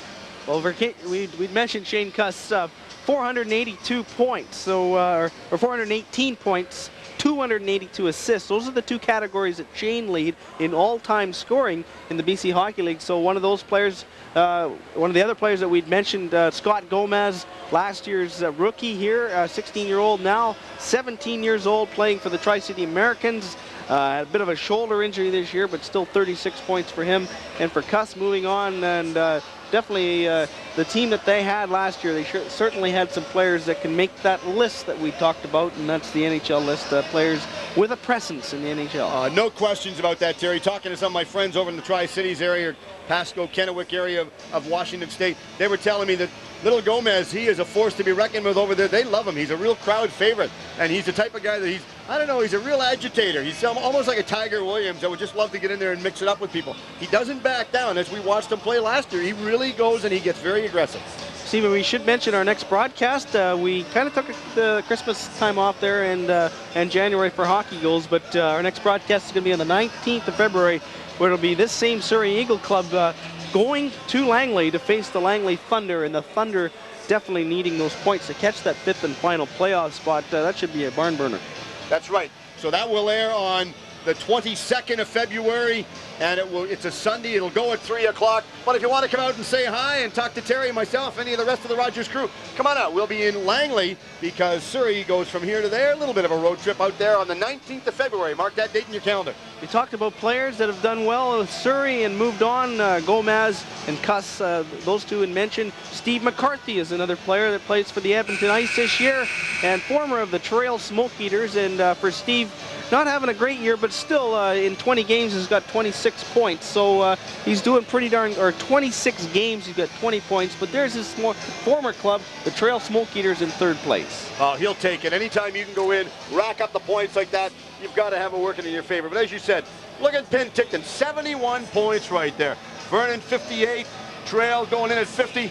But Trail's doing a lot better this year than they were last year, Terry. They really struggled. But look at Prince George. They're the dark horse going in right now. 37 points, and all of them basically equal. 48 games played, 46. Only a couple games separate all of them. But the keys to the success right there is under the big W's, and that's what they always say. They've got to go in, trying to get and persevere and go on and get the next victory. They need it. But Trail, as we said earlier on, doing a lot better this year. Where would they be without this Provenzano kid? Oh, definitely. They've had a great year, or Provenzano has, and one of the teams you can really look at is the Penticton Panthers. Definitely Penticton drawing well in Penticton as far as crowds go. Steve, I was just told that Patrick Glenday was hurt, and he's got a head injury, and they've asked for a doctor to come to the dressing room. So if we're late in starting the second period, it's possibly because of the concern for the Powell River King. I see they're returning to the ice right now, so momentarily, about a couple of minutes away, this second period will start. And I wanted to mention, what were your thoughts on the BC Hockey League possibly going back to 3 divisions next year with the imminent expansion franchise being offered to Burnaby? Well, the Burnaby franchise, it's been offered right there. I hear, Terry, that there's 3 respective groups that are in the running for that right now. I've also heard rumors, and of course, you never know it until it's all finalized. I've heard, and everybody knows by now, that Tiger Williams is the gentleman that has recently purchased the Merritt Centennials. And I've heard recently in the last little while that Tiger Williams would love to move the Merritt Centennials down here. I hear also there's an individual, Mike Henderson, that has left the Langley Thunder that is also trying to put a franchise together to go out to Burnaby, as well as Larry Hayes. So there's 3 or 4 possible different situations that might go. And of course, the only gentleman that knows all this is the master, the professor, as I call him, of the BC Hockey League, Mr. Ron Boylo. But the 3 systems right there, I actually don't mind it, Terry. I think it would create an awful lot more division separation of the points. They would really work hard and have a tougher league. And this second period is underway, Steve, and I look forward to more comments in the second intermission as well throughout the game about you as far as expansion and the success of this BC Hockey League. Over 500,000 fans they drew last year throughout all the teams. Chance in front of the net, the Kings on the power play as Wishloff holds up the puck. You know, Terry, I think at this time it's only appropriate because we failed. We haven't been here since last year. I think it's only appropriate that we come out and say a very special Happy New Year to all our Chinese viewers right now. This is the Happy New Year for them, and they're really into that. They like the celebrations, and full congratulations to them. I hope they enjoy it and have a very, very successful year. So all the best to you and yours. And Gung Hei Fat Choi. And Mark Jones has got an off-camera comment. He's downstairs. Yeah, thanks, Terry. An update on the injured Powell River player who took the hit there late in the first period. Talked to one of the assistant coaches, Judson Innes, and he says the player has gone to hospital. Looks like he's going to need some stitches and possibly a concussion. Unfortunate circumstances there, and the coaching staff, the two assistants, just irate under the circumstances, and that's the situation with him. And unfortunately, they don't have the option to see a replay, and up here, and it did to us look like a clean check, and that was on Patrick Glenday. And we hope Patrick can have good results at the hospital. Here's a breakaway chance on the right side, number 14, Steenberg. Well, Terry, we said it before, if you're going to allow them to shoot, they've got a chance on scoring, and they did just that. They're not wasting their shots. They're going in. They're doing exactly what Coach Mark Holick wants them to do, and they're taking full advantage of this. Powell River right now, watch this. Powell River's going on the attack, but what a bad turnover. Why didn't he dump it in? Don't be an individualistic player. Pass the puck, dump it in. You cause a turnover like that. Look at this.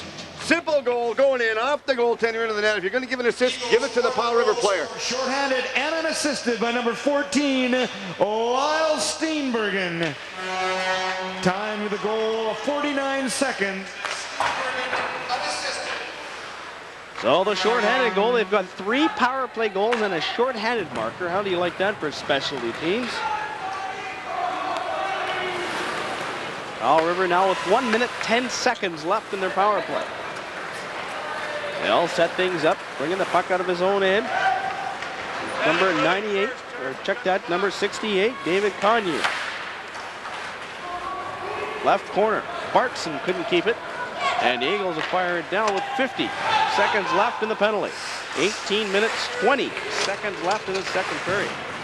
There's a shot right on Wishloff, the save. Loose puck is there, and Joe Vandermeer fires it down the ice.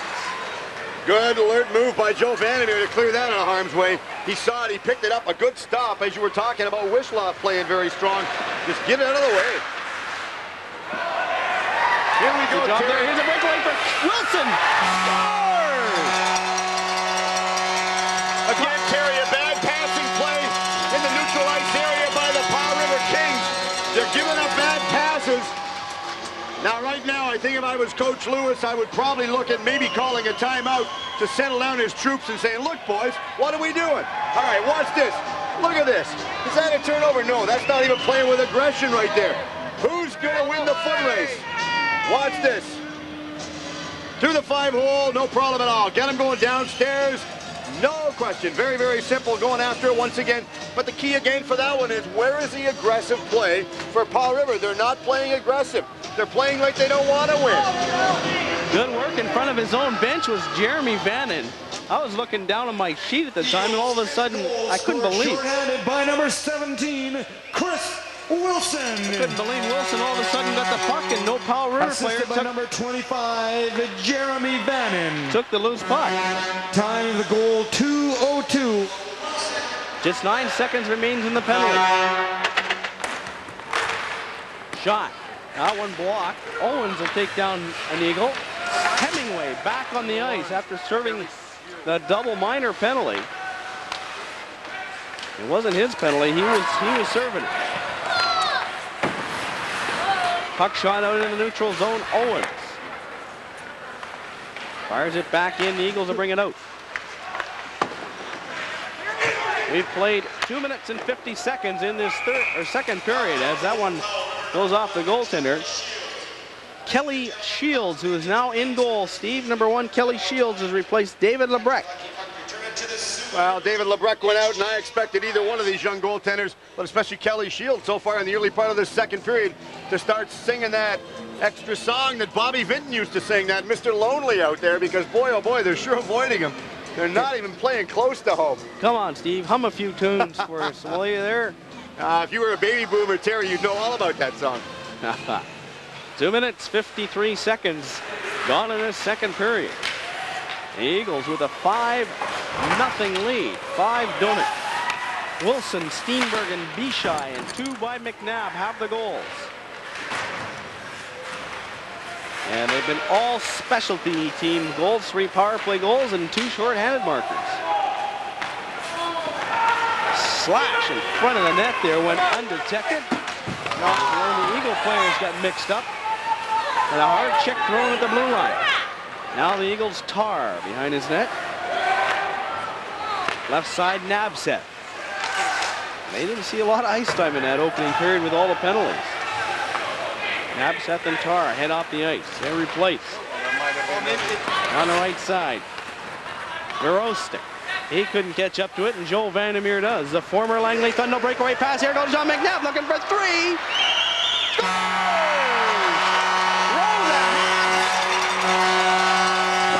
the hats on the ice, Steve. Oh, we talked earlier about this guy and the luxury that he has to know where the puck is. 44. Watch this, head man the pass right there. Long pass, good move to stay on side of the center line. That's a foot race, but he is not going to be close. Donovan Bailey wouldn't have caught this guy because he was a man with a mission right there. Put her down, didn't go upstairs where Grandma keeps the maple syrup at all. Put it right down low in the basement. Down deep with the furnace room, Terry. John McNabb, the hat trick. His 3rd goal, his 4th point on the night. And it's not a specialty team's goal. And now, I said earlier on, Terry, as we listen to this, I said earlier on, it's about time. Here's the announcement of the goal. Good afternoon. Scored by number 16, John McNabb. Assisted by number 44, Aaron Schneekloth.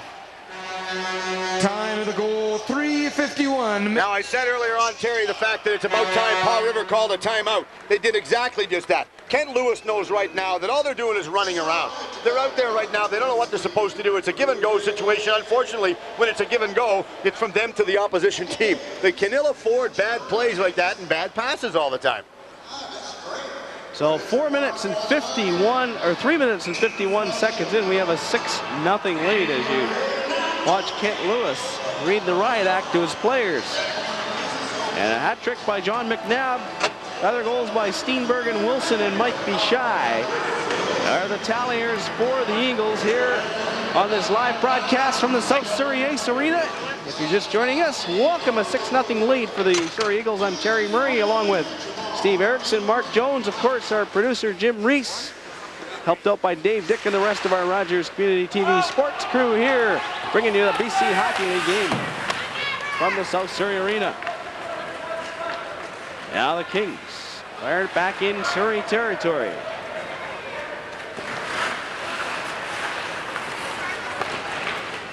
Eagles at the Kings zone. A couple of players will battle for it along into the corner there, and we have a penalty. It is definitely, I believe, coming up against Powell River. And now these players are going to get silly.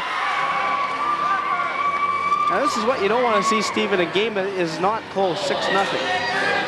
Well, the frustrating part about this, Terry, is I don't think the penalty was going against Powell River initially, because Powell River had possession of the puck, and Kerry Gregory's arm was up for a delayed call. There you can see some onlookers. We got a scrap going right now, Terry. They want to go. That's Jeff said, let's do it.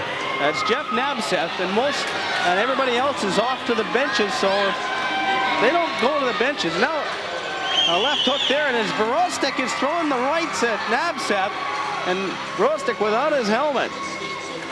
And these players are throwing them. Well, they are. They're controlling it. It's okay as long as all their equipment doesn't come off. Nabseth comes back with a right after catching a couple. I don't think there's been many punches connecting here. As you look at the Surrey Eagles bench looking on, this fight is all but over. Well, it is. This is where the linesman can move in and say, okay, boys, that's it. Get in there. That's all there is. What I call, Terry, a good fair fight. Nobody got the upper hand, and there was no what I call dirty cheap shots by either player. They both went in, they both come together, they both dropped their gloves, and they went at it. No cheap shots either way, what I call, and of course, we get a lot of viewers that take exception to what I say. I feel that fighting is a way of hockey. I would rather see them, again, from my point only, and it's only my view, nobody else, I would rather see them fight than use their stupid sticks like weapons and get their sticks up. That's where people really get hurt. There goes Verostek to the dressing room, and he's finished for the night, as well as Nabseth from the Eagles in the BC Hockey League. They get 5 minutes for fighting, and they'd automatically game misconduct. I think, unless I'm mistaken, the penalty could be going to Surrey for the trip right there. This is where they all come together. See, Powell River, okay, they finally got it. Now watch, they push and shove and come together and say, okay, who's buying me the first Valentine gifted, etc., etc. They all come together. They want to get in there. Gregory moves to get a better view of this. Here's the announcement. Was the old Dutch crunch? No, they're not making the announcement right now. They're making an announcement while we're waiting for Kerry Gregory to go over and assess the proper penalties. But this all happens because, Terry, it's just sheer frustration, I would say, more than ever. Okay. White. Okay. 23 White. Okay. He's got 2 minutes. That's a good call, that one. 17 White. He's got 5 minutes for fighting in a game misconduct. 7 White. He's got a deuce for unsportsmanlike conduct. Let's go to Surrey. You got 8. You got 5 in a game for a fight. You got 12. He's got a double minor. 2 for interference and 2 for rough. Okay, so it's all going to even out. Okay, so we got 23 with the deuce. Yeah. 17, 5 in the game. So there you go, Steve. Surrey picks up a double minor as you look at Kelly Shields, who's come on to replace the goaltender LeBrock. Okay, now a lot of coaches, Terry, they don't understand this call, so I'll explain it to them while Kerry Gregory is talking to the captains.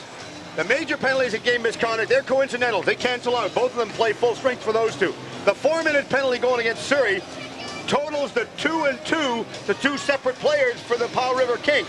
So the 2-2, which totals 4, cancels with the 4 minutes for Surrey. That's why in this case we will play full strength.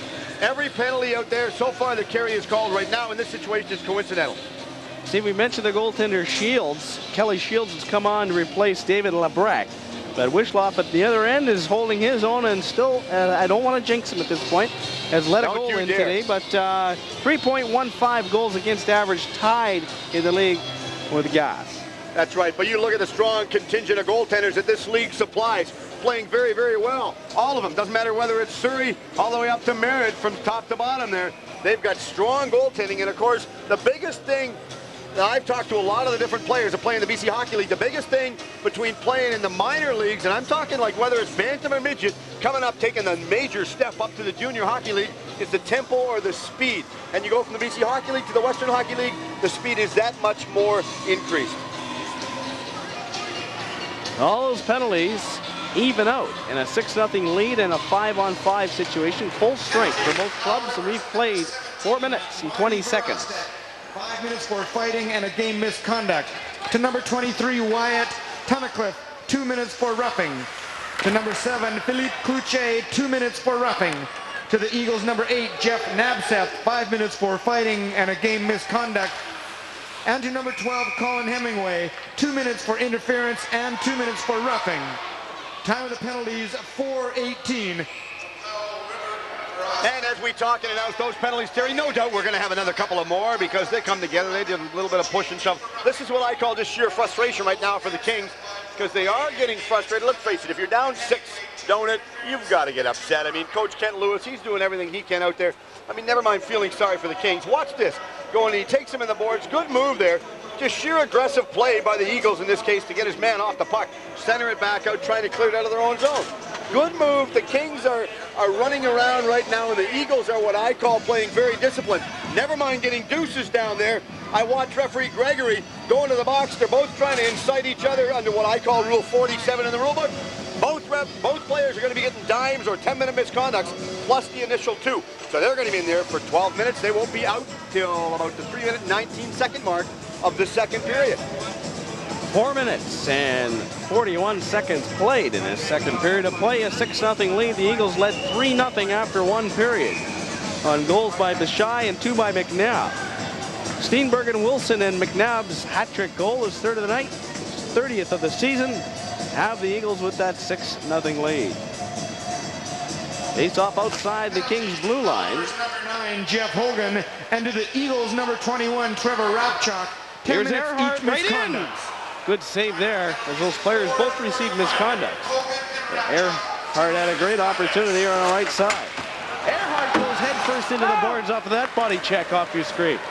Now Vannon. Jeremy Vannon fires it inside King territory. After it now is Tar.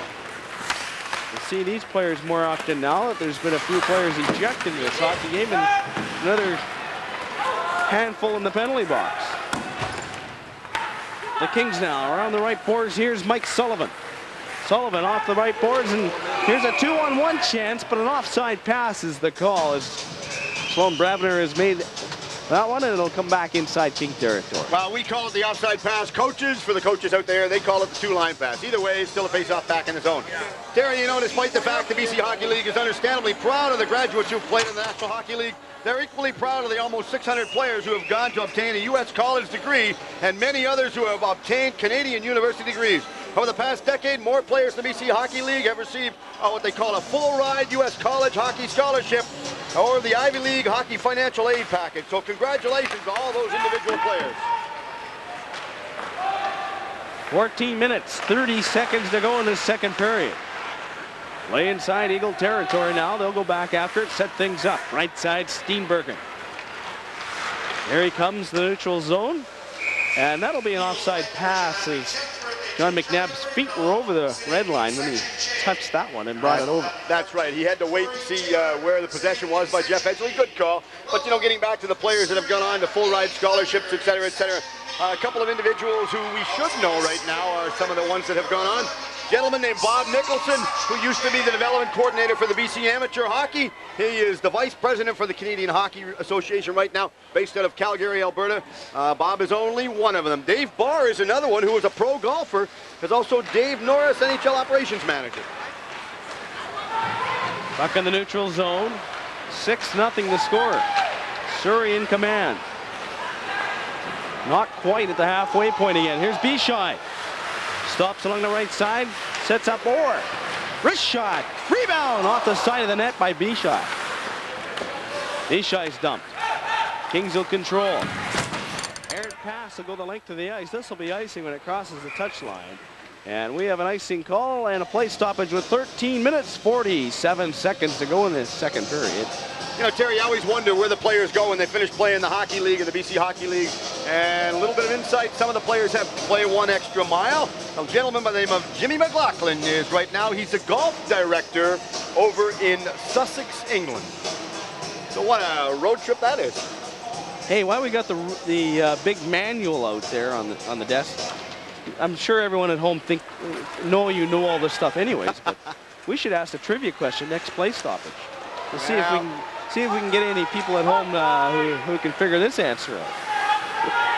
One of the easiest answers, or the questions, of course, is who scored the most goals in the BC Hockey League in one season? That's an easy one. 6 minutes and 40 seconds gone in the second period. 6 donut. The Eagles lead it. Brandlin puts it up to a Langley native, Brian Herbert, former Thunder. Of course, playing with the Eagles now. And he put himself offside, and we'll have another play stoppage, a face-off outside the Kings line. Well, Powell River right now, Terry, they've got to be a little bit frustration on their part. They're going down, as we said earlier on, down by a score of 6-0. They're going on, they're playing as best they can, but it's almost like their legs don't want to get them there. You got to take, had to be a big part of that factor. I'll give you a clue. It was 105 goals, Steve. Puck coming our way as it comes out of the playing area, and in soccer terms, in touch. Well, one thing that we should remind everybody right now, and the clock is still moving. The clock has not stopped. It's still going. They have not picked up on this. It's run so far. It ran an extra 5 seconds, and it didn't move for 5 seconds. It said 12:56 when they blew the whistle. It's 12:51 right now. They were just more worried about getting hit with the puck, and I don't blame them for that. Are we the only guys that picked that up in the whole building? I think we might be. It was actually 13 minutes, Steve, and then the clock ran down to 12:51, so 9 seconds on the clock. That's a lot of time. But it is 6-0. Who knows, maybe Ken Lewis noticed, didn't he want the clock to run down? Maybe Kent told him. Right wing pass for Chris Wilson. Captain of the club takes a bump, falls. Puck kept in. Here's Orr. Check that. Chris Tarr.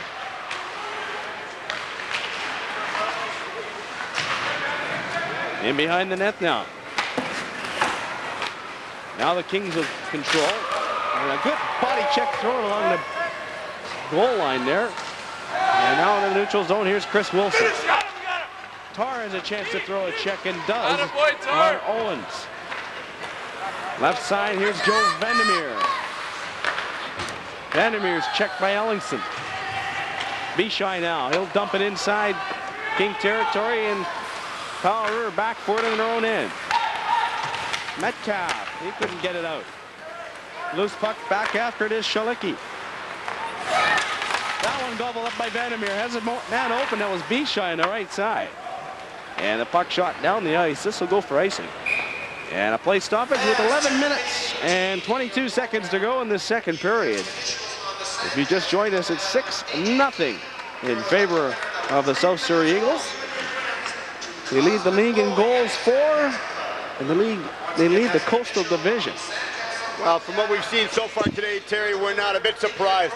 Very strong, very offensive-minded out there right now. Coach Kent Lewis is worried. He's got to get his team motivated. As a coach, what do? Almost along the same lines, almost as a Mike Keena, but starting in May on Rogers Community Television, the lacrosse game of the week. Same as they did last year. Hope you enjoyed those telecasts. Mark those on your calendar. Looking forward to next Monday night, Steve, the lacrosse junior draft. Western Lacrosse Association selects their players. A lot of Burnaby players and players from Coquitlam and Port Coquitlam that'll be taken early in that lacrosse draft, and we look forward to our coverage of the Western Lacrosse Association and the BC Junior A-League. All starting in May.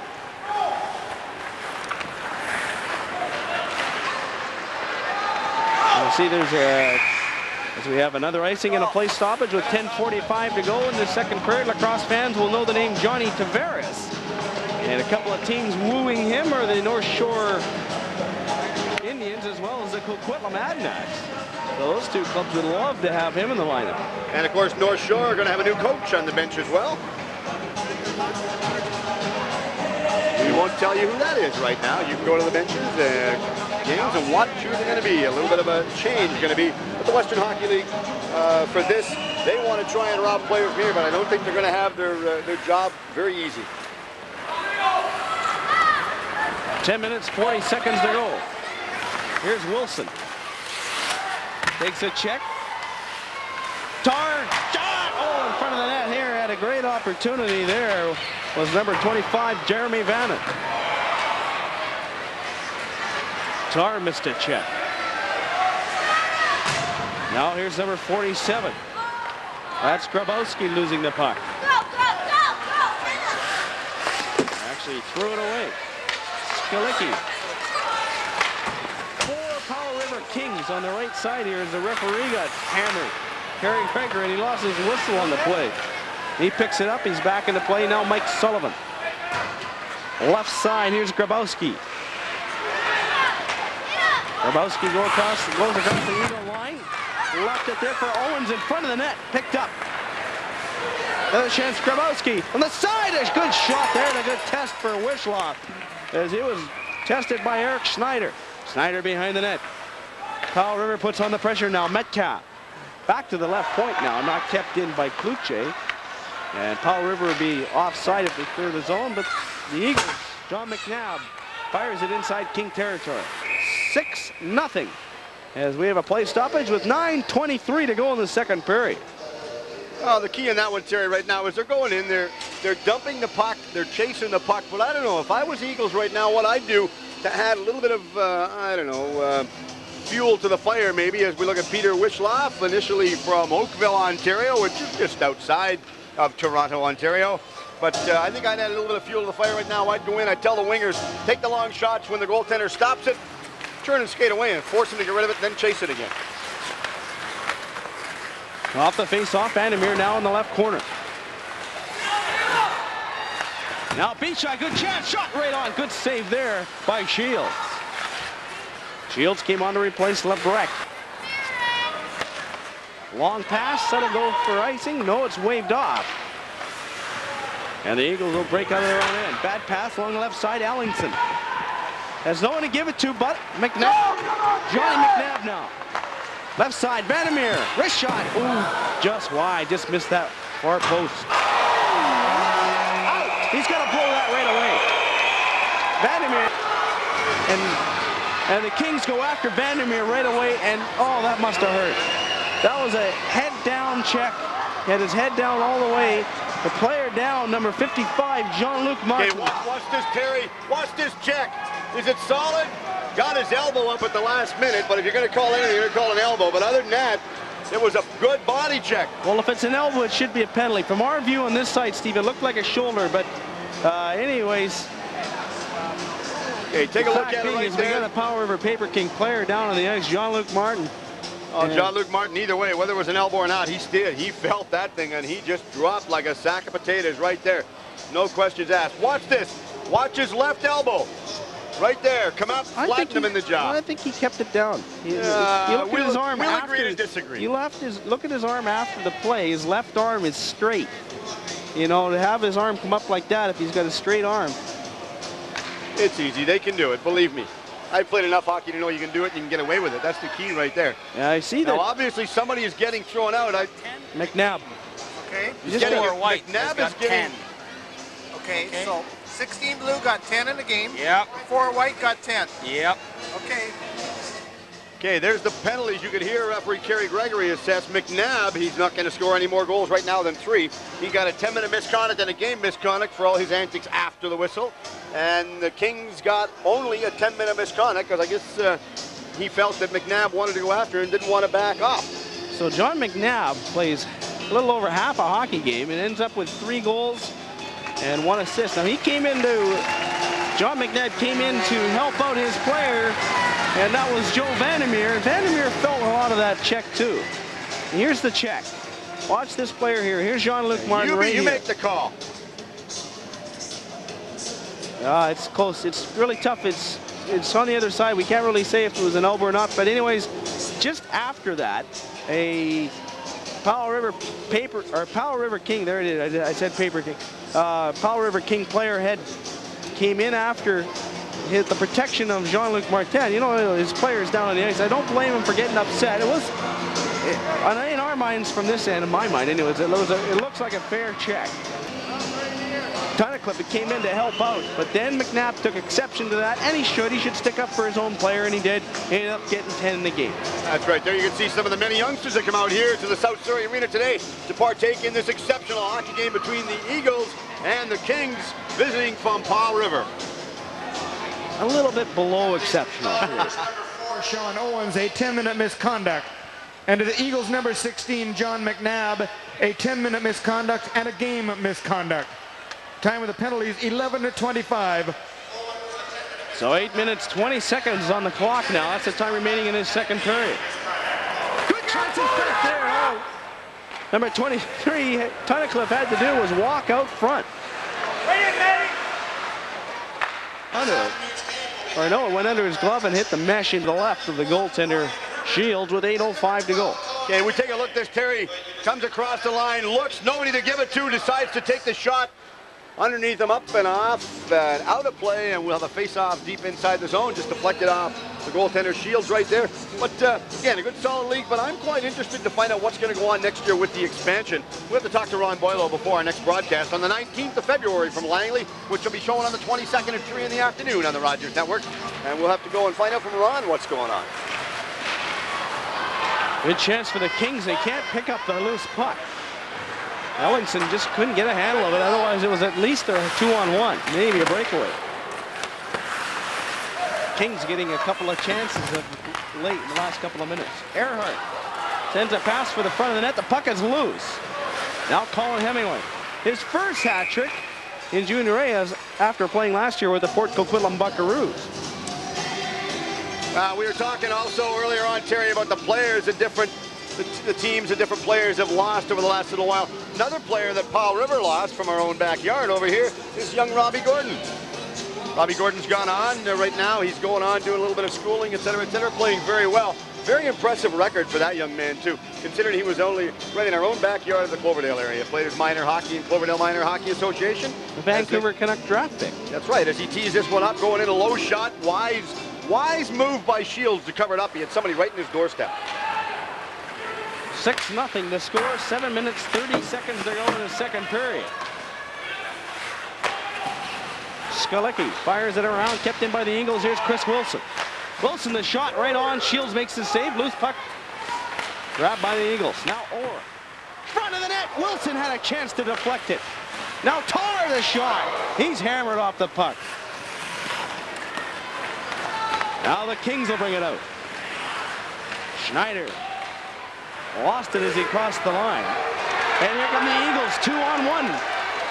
Wilson with the puck on the right, lost control of it. It was a good check by Skalicki.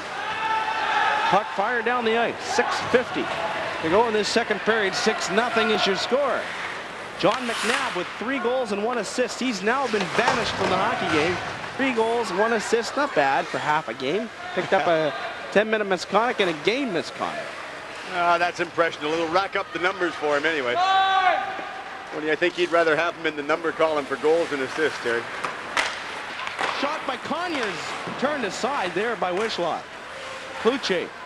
Wishlaw hasn't had a lot of work. Bird, with 6:05 to go. Joe Van Conyers kept it in. And the Eagles will bring it back. Vandermeer retreats back into his defending area. Picks up a loose pass. Vandermeer across the line. Offside is the call. And we have a play stoppage. A couple of players growl at each other there. David Conyers and Joe Vandermeer. Oh, they did, but that was a little bit of a late offside. They made the call. Good call. The call was really obvious, but the problem was that the winger that was going in, the player had control of the puck, and instead of getting the puck and holding it in front of him, he pulled it over to the left side of his body, and by pulling it back, forced the winger across the blue line first. That's the one thing that you don't want to do. But we said earlier on about the fact that the Eagles come to play. They would no doubt love to be playing in the final championship game over in Nanaimo in the first part of May.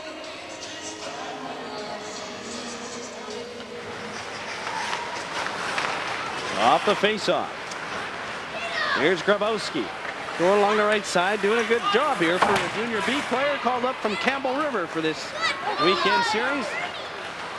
Here's Schneekloth. Schneekloth right side. Vandermeer, almost got that one taken away from him. There's a chip shot by Granley off the heel of his stick and up over the net. Hitting the mesh, and the faceoff will come outside the King territory. Well, I'd like to get a shot again of the assistant coach that's on the bench for the Surrey Eagles over there with Mark Holick. And there you can see Brad Granley over there from Whitecourt, Alberta. And he come to play. This guy's got lots of talent. I'm impressed right there. There you can see, gentlemen, got lots of talent, lots of ability. This guy is helping him out. He knows what he wants to do. And he is obviously a solid acquisition for the team because they're doing a real good job out there, Terry.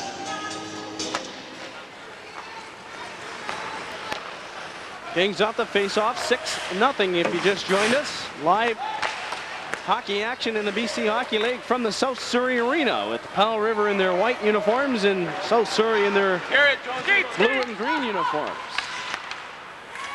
Normally the reversal of roles, you'd think that Powell River would be the home team, but the clubs chose to wear their different jerseys for this game today. That was just to help us out because it was a televised game. They knew that. They wanted to let all the viewers at home see their different colored jerseys.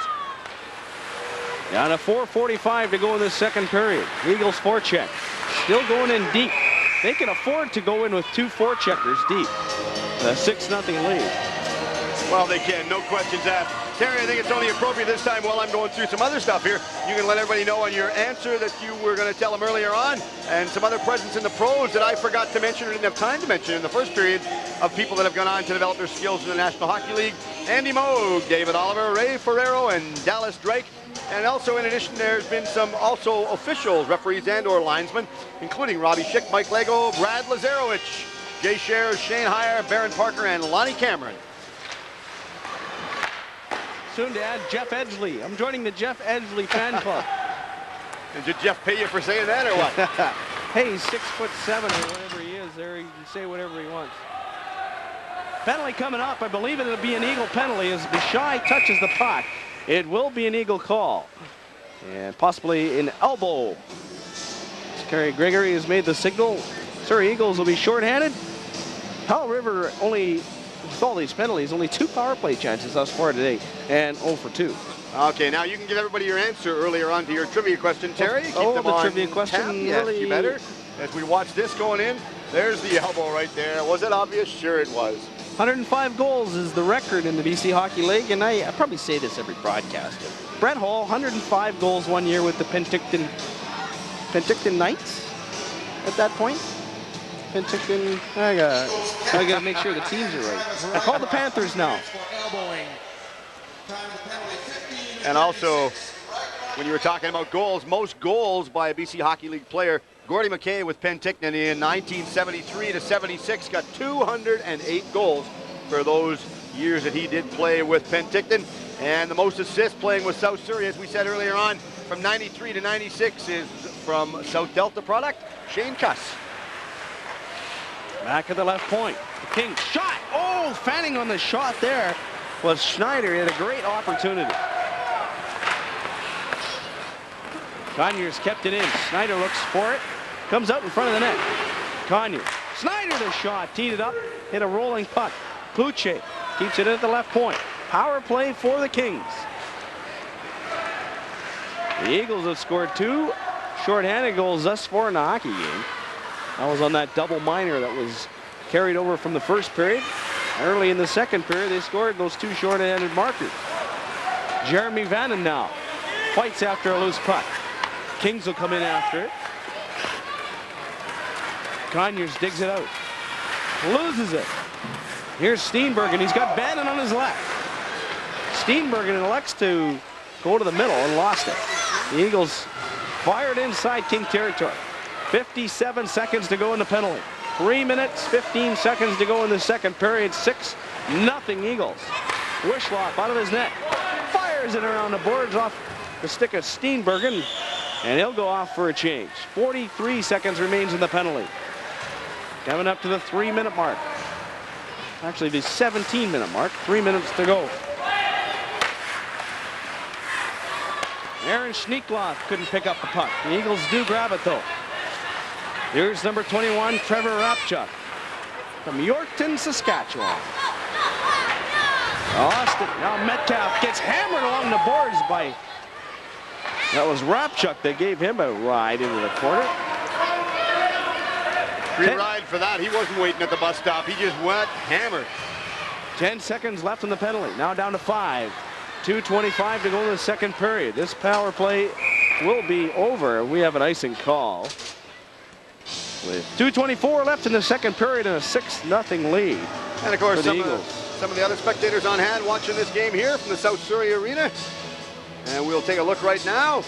If you would like to see more of this, the BC Hockey League, hockey, university athletics, high school basketball, or curling, please give us a phone call for the response line at 412-2656 or email us at communitytv@ric.rogers.com.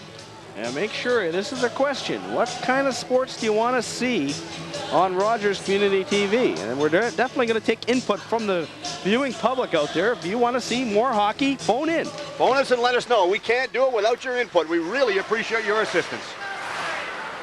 412-2656. And a penalty, I believe, to the Eagles as they touch the puck.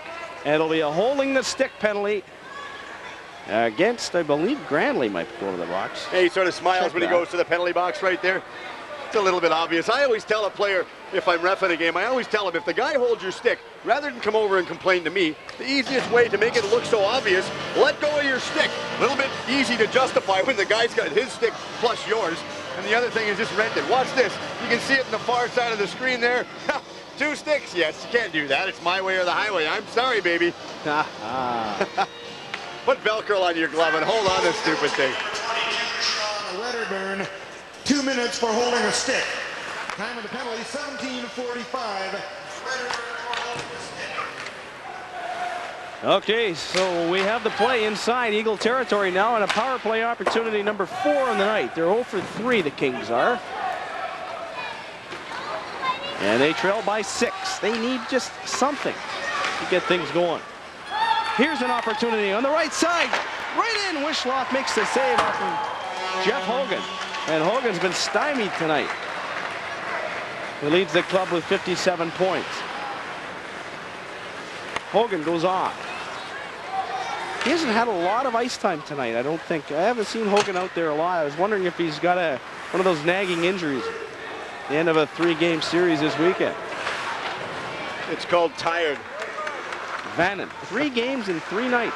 Actually, 3 games in less than 48 hours if you really want to go by the clock. They played Friday night in Langley, last night in Chilliwack, and they're playing this afternoon in Surrey. This game here you're watching with 1 minute to go in the second period. To play in the second period. 42 seconds remains in the penalty. And the Kings trail 6-0. Schneekloff.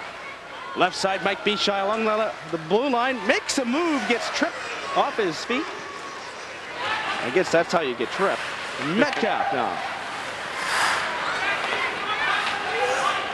Tunnicliffe fired into the corner. He'll go after it. Tunnicliffe from Hope, British Columbia. Metcalf now leaves it. And Bartson in there to help out. And the Kings take a wrist shot. Wishloff steers it aside. The Eagles will clear it. 19 seconds to go in the period. The penalty is now over. 0 for 4 on the power play tonight. The Kings struggling. Oh, and here comes a puck. Goes up into the crowd, and some alert kids saved some adults' nose, I think, by putting their mitt up. I think so. A wise move for the youngster on that. So good move for the youngsters out there. But we should remind everybody that if you do go and watch a game at any given arena, I don't care where it is, whether it's from Hope to Whistler to any place in the country or south of the 49th, please be aware that pucks frequently leave the playing surface because we don't want you to get hurt. Pay attention. Don't read a book and don't talk about the soaps. The days of our life is almost finished. There's a fight, Steve. It'll be Steenbergen, I believe, it's Hemingway. Colin Hemingway is pounding away on one of the Powell River players' helmet at least. I don't think he actually connected a lot. And now the helmet is off, so Colin Hemingway definitely wasn't too happy with that player there, and he's cut. That's number 68, David Conyers. And Conyers will go to the dressing room and get some repairs. Yeah, he is. He'll go to the dressing room, get a few repairs right there. But you knew they were going to go, at least we knew from our vantage point up here, Terry, we knew they were going to go right from the outset, even before the puck was dropped. They come together, a little bit of jostling, pushing and shoving, et cetera, and they did come together and mess around a little bit. You know, going back last year, just while we've got a quick word right there. Fighting in game misconduct. All right, 5 in a game for both of them right there. Last year for the Coastal Division, the Coach of the Year for the Coastal Division, who won the Joe Tennant Memorial Trophy, and that's presented to the coach in each. The Interior and Coastal Division teams that have contributed the most to his team's success. The winners are selected by, and he will listen to the announcement first. And to the Eagles number 12, Colin Hemingway, 5 minutes each for fighting and each a game misconduct. Time of the penalties at 19:54. Okay, the winners, as we look at one coach, Mark Holick right there, the winners are selected by combining the midseason and year-end voting results from the selected media, players, and the team management. Named after a highly touted BC Junior Hockey League coach, Joe Tennant. No, Joe is just a great guy. Coach that won it down for the Coastal Division, Rick Lance, who was with Surrey last year, now with Tri-Cities. Gentleman that won it for the Interior Division, Kelvin McKay from Trail. Down to the last 3 seconds of this second period. Off that face-off. I don't think we're going to have any more fisticuffs here. We might, but yeah, we are. Well, you talked too quick, didn't you? Well, I thought they were just going to, say, hey, let's talk about this in the third period, but now they get to have an early shower. Not at all. They're going to go just frustrations again. Randy Smithko. Smithko for the Powell River Kings. And Matt Earhart from the Eagles, or no, that's Tar. And that'll be the showers for those boys. And this second period is over. And a 6-0 lead for the Eagles. So 3 goals in that first period. 3 goals in the second period. 2 shorthanded markers and an even strength goal. And there's your score. The Eagles lead the hockey game. Score after 2 is 6-0 in favor of Surrey over the Kings. Stand by, we'll have our second period intermission.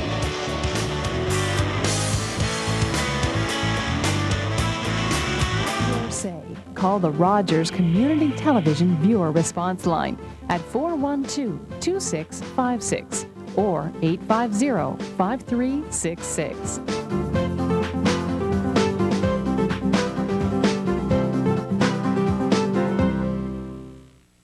Yes, you're right. I have great hair. Notice how it glows, how it completes my look. You can't have great hair like mine, not even if you watch Generation Y, the youth show that allows you to call in with your opinions. So call in and tell me what great hair I have. Weekday mornings at 9. David Ingram and his guests want to hear from you. Got a beef? Need an answer? Monday through Friday. Ingram on Rogers Community TV.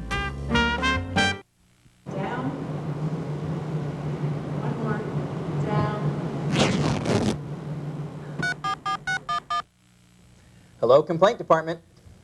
If your bottom drops out and you just want to shout. So, what do you want to do this weekend? Any ideas? Anything you want to do? I don't know. Any movies you want to see? There must be some new movies this weekend or something. I don't know. What do you want to do?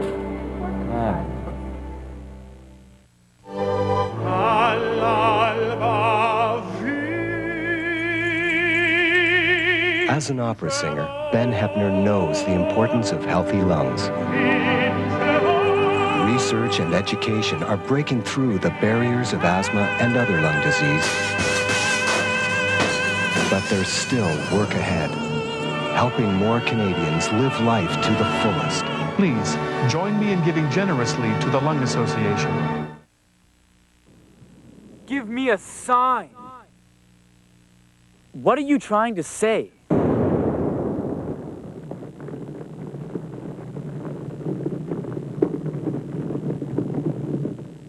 Plugged in, what you want to know, what you need to know about what's up in your community. We show you places and events to see and people on the go. Watch Plugged In Sundays at 6:30. Celebrating, involving, and reflecting you. This is Rogers Community Television. Have your say. Call the Rogers Community Television Viewer Response Line at 412-2656 or 850-5366.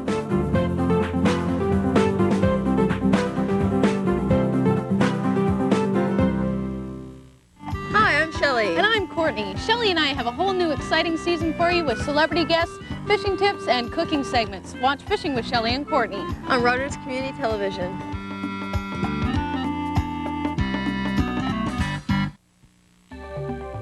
If a small group of people were deciding where spending cuts would happen in your community, would you want to know before it's too late?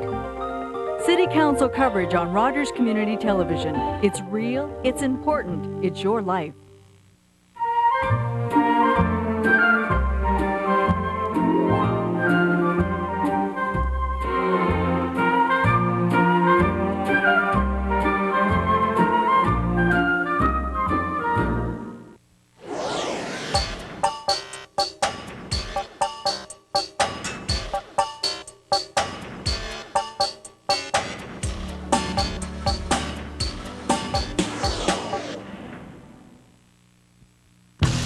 If you could spend your time surfing instead of waiting. If you could see your newborn grandson on your computer tonight. If you have Wave from Rogers, you can access the wonders of the internet 10 times faster than a conventional phone line. And because Wave comes through cable, it won't tie up your telephone. Call 1-800-THE-WAVE for more information. Hey, to find out what the color of the week's going to be,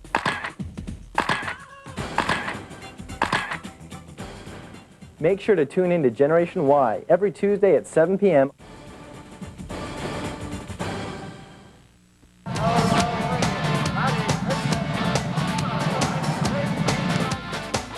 Be sure and watch the award-winning Sport of Kings every Saturday at 6:30 p.m. and Sundays at 11:30 a.m. on Rogers Community Television. You're watching Rogers Community Television.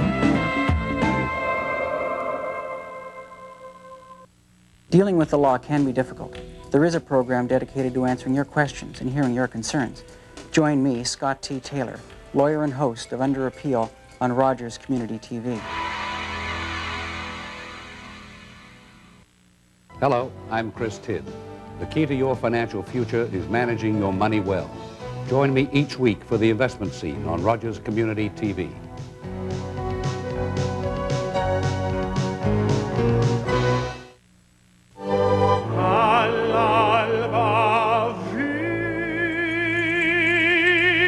As an opera singer, Ben Heppner knows the importance of healthy lungs. Research and education are breaking through the barriers of asthma and other lung disease. But there's still work ahead, helping more Canadians live life to the fullest. Please, join me in giving generously to the Lung Association. This is reality. This is Teletoon. This is reality. This is Teletoon. Reality. Teletoon! Try Teletoon, Canada's new 24-hour-a-day animation station with amazing animation from home and around the planet. Don't miss a minute. Call your cable company to subscribe today. Teletoon! It's unreal. Oh, I hear some of you don't believe I'm a doctor. Well, that's just not true. Are you playing on my computer again? Oh, that's just my client with the classic parental syndrome, yeah. To find out more about the problem, tune in to Generation Y every Tuesday at 7 p.m. How do you feel about the tougher driving restrictions or what's happening at BC Ferries? You can let the political decision makers know what you think live Wednesday nights on Voice of the Province on Rogers Community Television.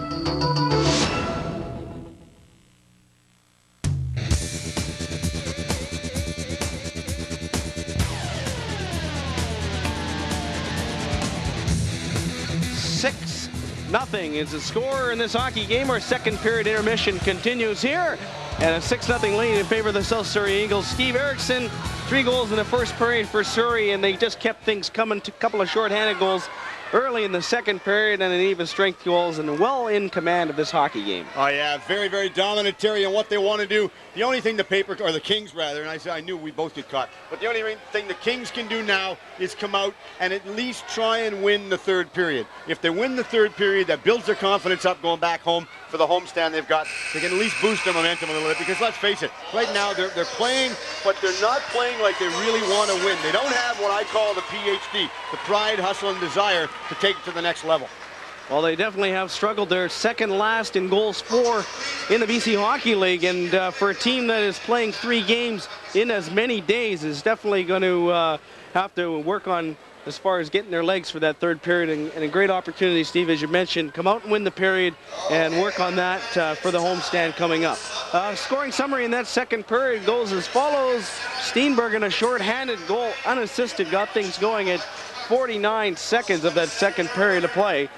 And Bannon assisted on Chris Wilson's short-handed goal a couple of minutes, a minute and a half later, as a matter of fact. And John McNabb, his hat-trick goal, is 30th on the season from Vandermeer and Schneekloth at 3 minutes and 51 seconds. And for McNabb, 3 goals and 1 assist before he played probably another 10 minutes. And 10 minutes later, he got a misconduct and a game misconduct, so he's through for the night.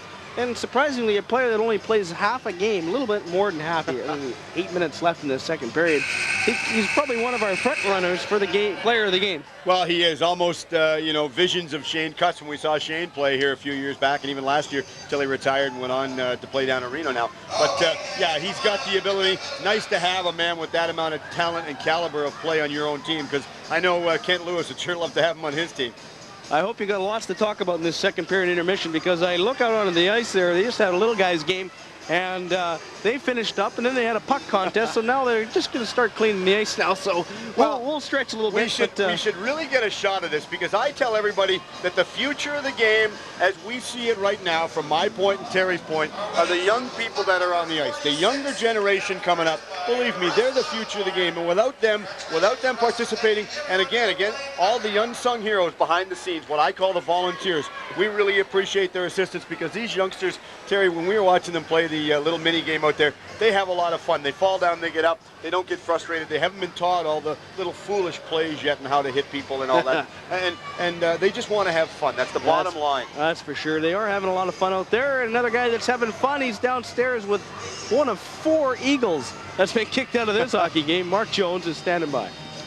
That's right, Terry. At the end of this game, I don't know how many guys are going to be left on that Surrey Eagles bench, but joining me right now is number 23, Jacob Fissanek. Jacob, 77 points, 29 goals as part of that coming into tonight's game. And boy, your team's really connecting on the special teams tonight.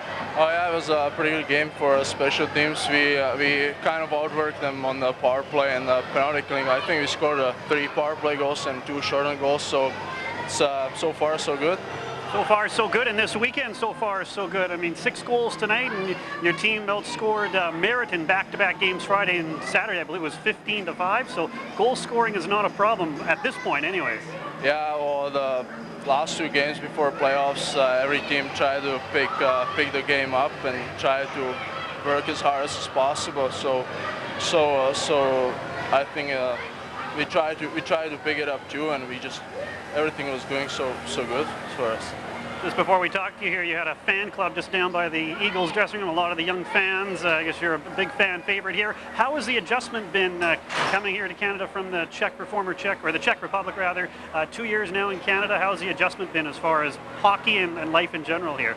Yeah, it was a kind of different lifestyle, different hockey style, but I heard lots from my friends before I came here, so before I made the decision to come to Canada, so I wasn't surprised at all, because last year it was the early plans, and this year it's Mark Holick. The guys helped me out.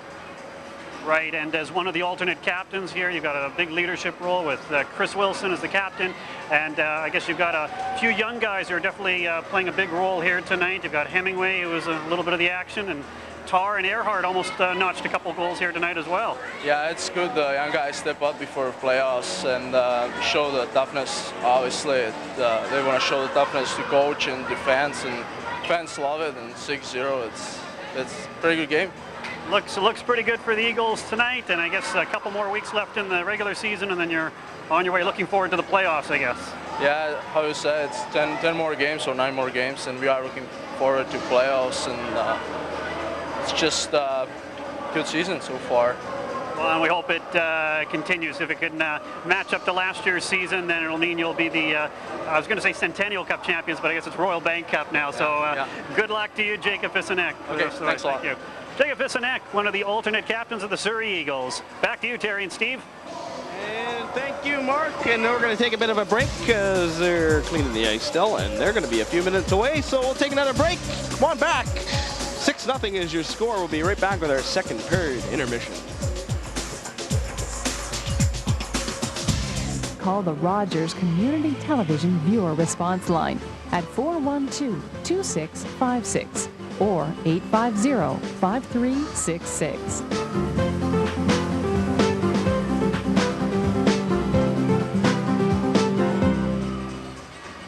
Yes, you're right. I have great hair. Notice how it glows, how it completes my look.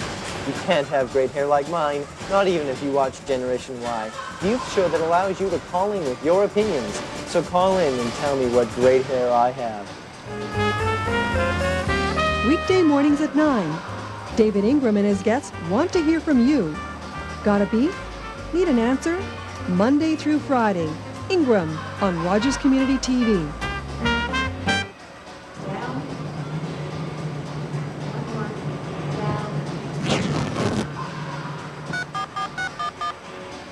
Hello, complaint department. If your bottom drops out and you just want to shout. What do you want to do this weekend? Any ideas? Anything you want to do? I don't know. Any movies you want to see? There must be some new movies this weekend or something. I don't know. What do you want to do? I don't know.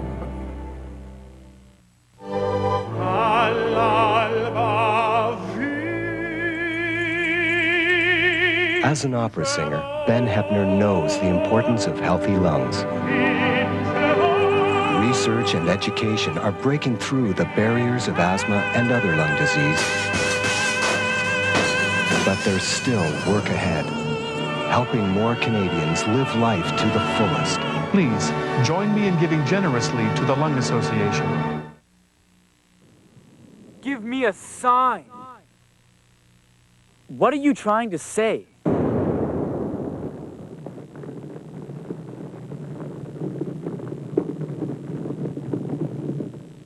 Plugged in, what you want to know, what you need to know about what's up in your community. We show you places and events to see and people on the go. Watch Plugged In Sundays at 6:30. Celebrating, involving, and reflecting you. This is Rogers Community Television.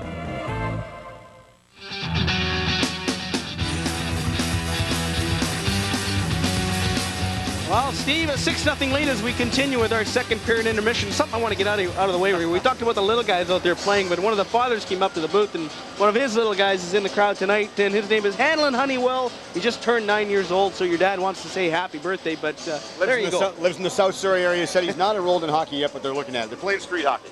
Hey, let's look at the scoring summary again, and that summary, if you're just joining us, Steenbergen, the shorthanded marker, Chris Wilson, the shorthanded marker, a minute and a half or so later, John McNabb, his third goal of the game, assisted by Schneekloth on the graphics there. I think Vandermeer will get a second assist on that one, but we're going to have a look at the fourth goal, and this one goes to Steenbergen, the shorthanded marker, all by himself. Yeah, now we watch this going in. Look at this, bad turnover right there. One extra move. Instead of making the pass, he's playing Johnny, keep the puck. I want to have it, and I want to do it my way. Unfortunately, my way was the Surrey Eagles' way because they went down, rippled the twine right there. No problem at all.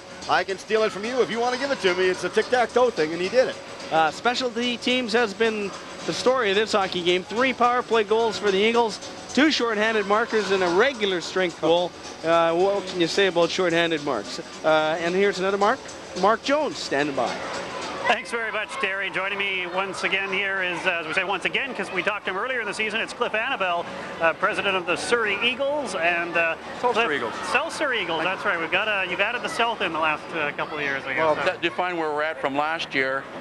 It's not a question you're going to ask me, but I was going to tell you is that 2 years ago we had about 15 fans that phoned us for our raid because we used to just put Surrey in it, and they were going to the North Surrey Arena. So we decided to become South Surrey, so that's why. Well, excellent. Well, you got a great place to play in, and there's a lot of fans out here on a Sunday afternoon enjoying it. You're pretty happy with the turnout thus far at this point in the season for your games? Oh, without question, we're very pleased. I said earlier, we have a great crowd Friday nights. These are home nights, prime night. A secondary night is Sunday afternoon. We want to get as a families that come out after church or after lunch, and they're coming out. So we have a lot of kids coming out and a great family event. Right. Yeah, I think it's a great time. Like you say, after church it hits it right rather than a Sunday evening game. A matinee seems to work well for the families. Good game here tonight, 6-0, and your team just keeps on scoring the goals. You're going to be pretty pleased with the work of Mark Holick, who worked under his brother-in-law there last year, Rick Lands, and now he comes in as, I guess, a rookie head coach here this season. I'm really happy with Holly and the job he's done with the team this year. Like I said, we weren't knowing what position we're going to be in this year with the team, but he's done a great job, and he's still learning, but he's got a great sense of humor and great respect. So I'm obviously very, very pleased, and because we're picked to finish second last in our division this year. Right, and you've got, of course, a great assistant in John Short, who I guess worked with both Rick and Mark over in Langley when they were over there. Well, Shorty is a great fellow to have around. He's an older gentleman, my age, maybe a bit older, I don't know.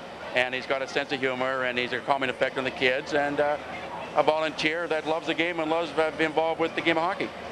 Right.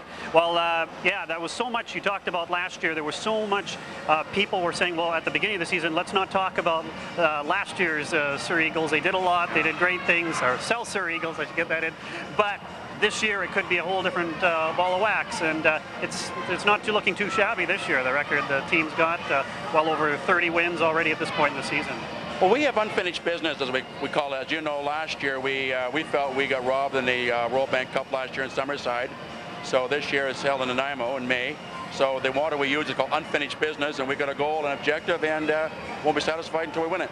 and you could have some close competition on the way to getting to that point. It looks like the Langley Thunder are holding on to the 5th and final playoff spot. They've certainly turned things around, and talking to Patty Flynn in attendance here tonight, could be a good crosstown rivalry should you get into a series on the way there in the playoffs.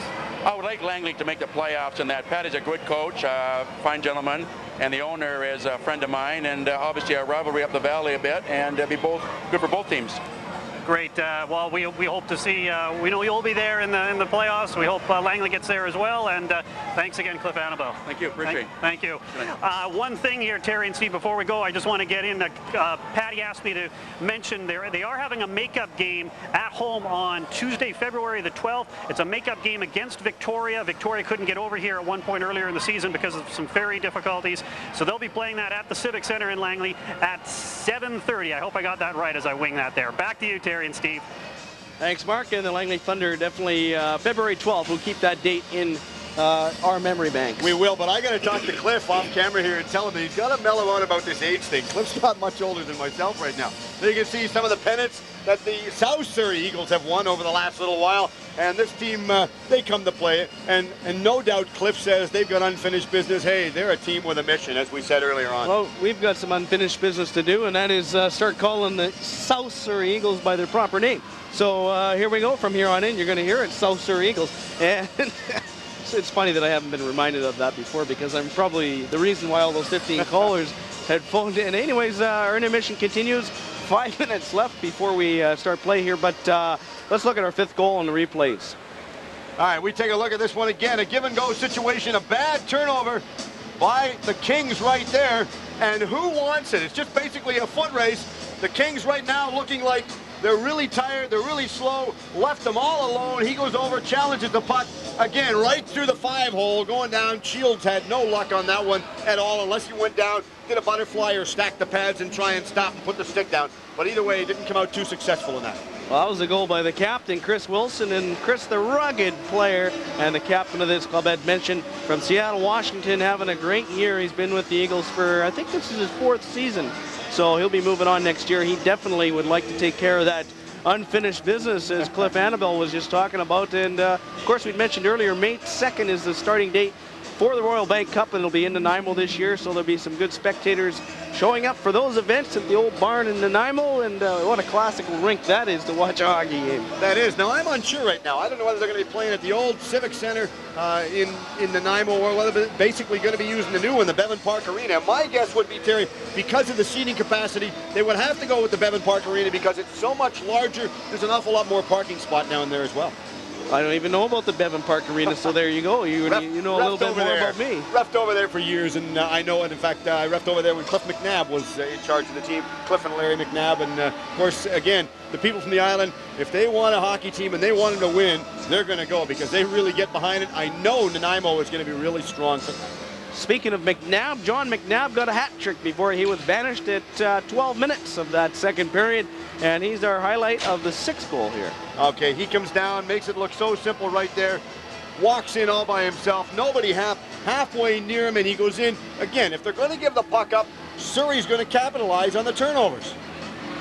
They have done so thus far in hockey, and that's for sure. Steve, what do you think of Powell River's chances of going into this homestand and turning things around? You know, they're 1 for 3 on the weekend. They can't be disappointed with that. They do have a lot of injuries, but definitely right now with the 4th playoff spot of 5 in the Coastal Division, they should be looking good. They are. They're looking good. But the big thing going home from this point over here is they can't go home on a negative aspect. The fact that, despite the fact that they're losing right now 6-0 and they have not had a real successful weekend, they're going home. And again, as you alluded to earlier on, Terry, it's the simple fact of injuries. They've got a lot of real strong players that unfortunately at this time in the stage in the year, they're out, they're injured. They've got to get them healthy. You get these guys healthy and they're going to really pick up their tempo, and they want to play because they're going to want to make amends for mistakes that they made earlier on. We mentioned Hugo Gregier. That's one of the big names that's out of the lineup for the Powell River Paper Kings. Mark Jones is standing by. Mark.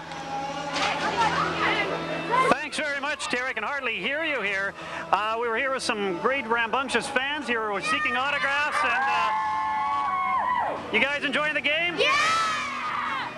Hey, who's your favorite player? Number 12, Hemingway! Hemingway. Who's that? Well, Terry and Steve, it seems like there's a lot of favorites here tonight, and their team is winning 6-0. Back to you, Terry and Steve.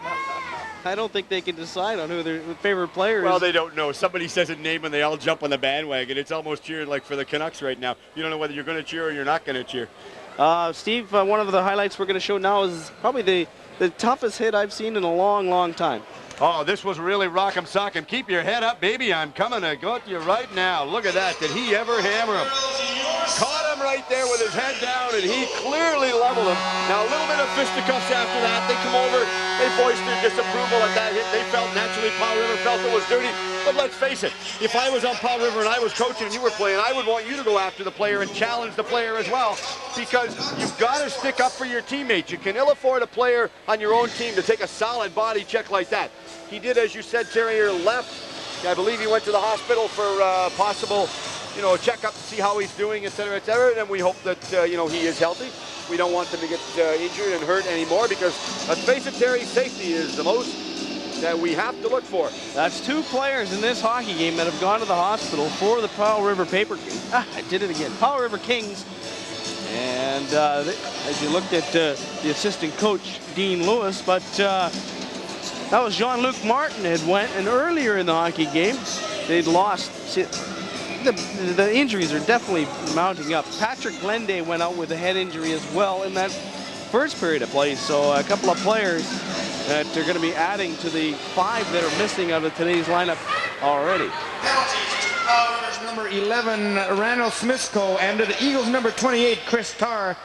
5 minutes each for fighting and each a game misconduct. Time of the penalty is the 20-minute mark of the second period. Yeah, those were the fight right at the end of that second period, so those players are banished. So 4 players from each club, or 3 from Powell River and 4 from South Surrey are out of the hockey game, if you want to really count the 2 injuries. So Powell River is missing 5 players from the bench, and for a team that's played 3 games in less than 48 hours, they'll be struggling over there in this third period. Yeah, they are, Terry. I'm watching them on their line changes. Their line changes are not really quick. They're taking their time. They're watching. They're checking things out right now. I see referee Gregory over talking to the timekeepers in the penalty box to see what's going on, making a couple of announcements, et cetera, et cetera. Earlier on, Mark was talking to Cliff Annable, the president for the South Surrey Eagles. Cliff, of course, very instrumental in bringing hockey back into South Surrey here. And if you want to catch up on them, all you have to do is go over to Softball City in the summertime. He goes over and watches a lot of the ball games there. And they probably have the nicest web page that I noticed on the internet the other day. And actually, I've been following it a bit, but they probably have one of the nicest internet pages in the BC Hockey League. And you can get the BC Hockey League on the internet, www.bchl.bc.ca.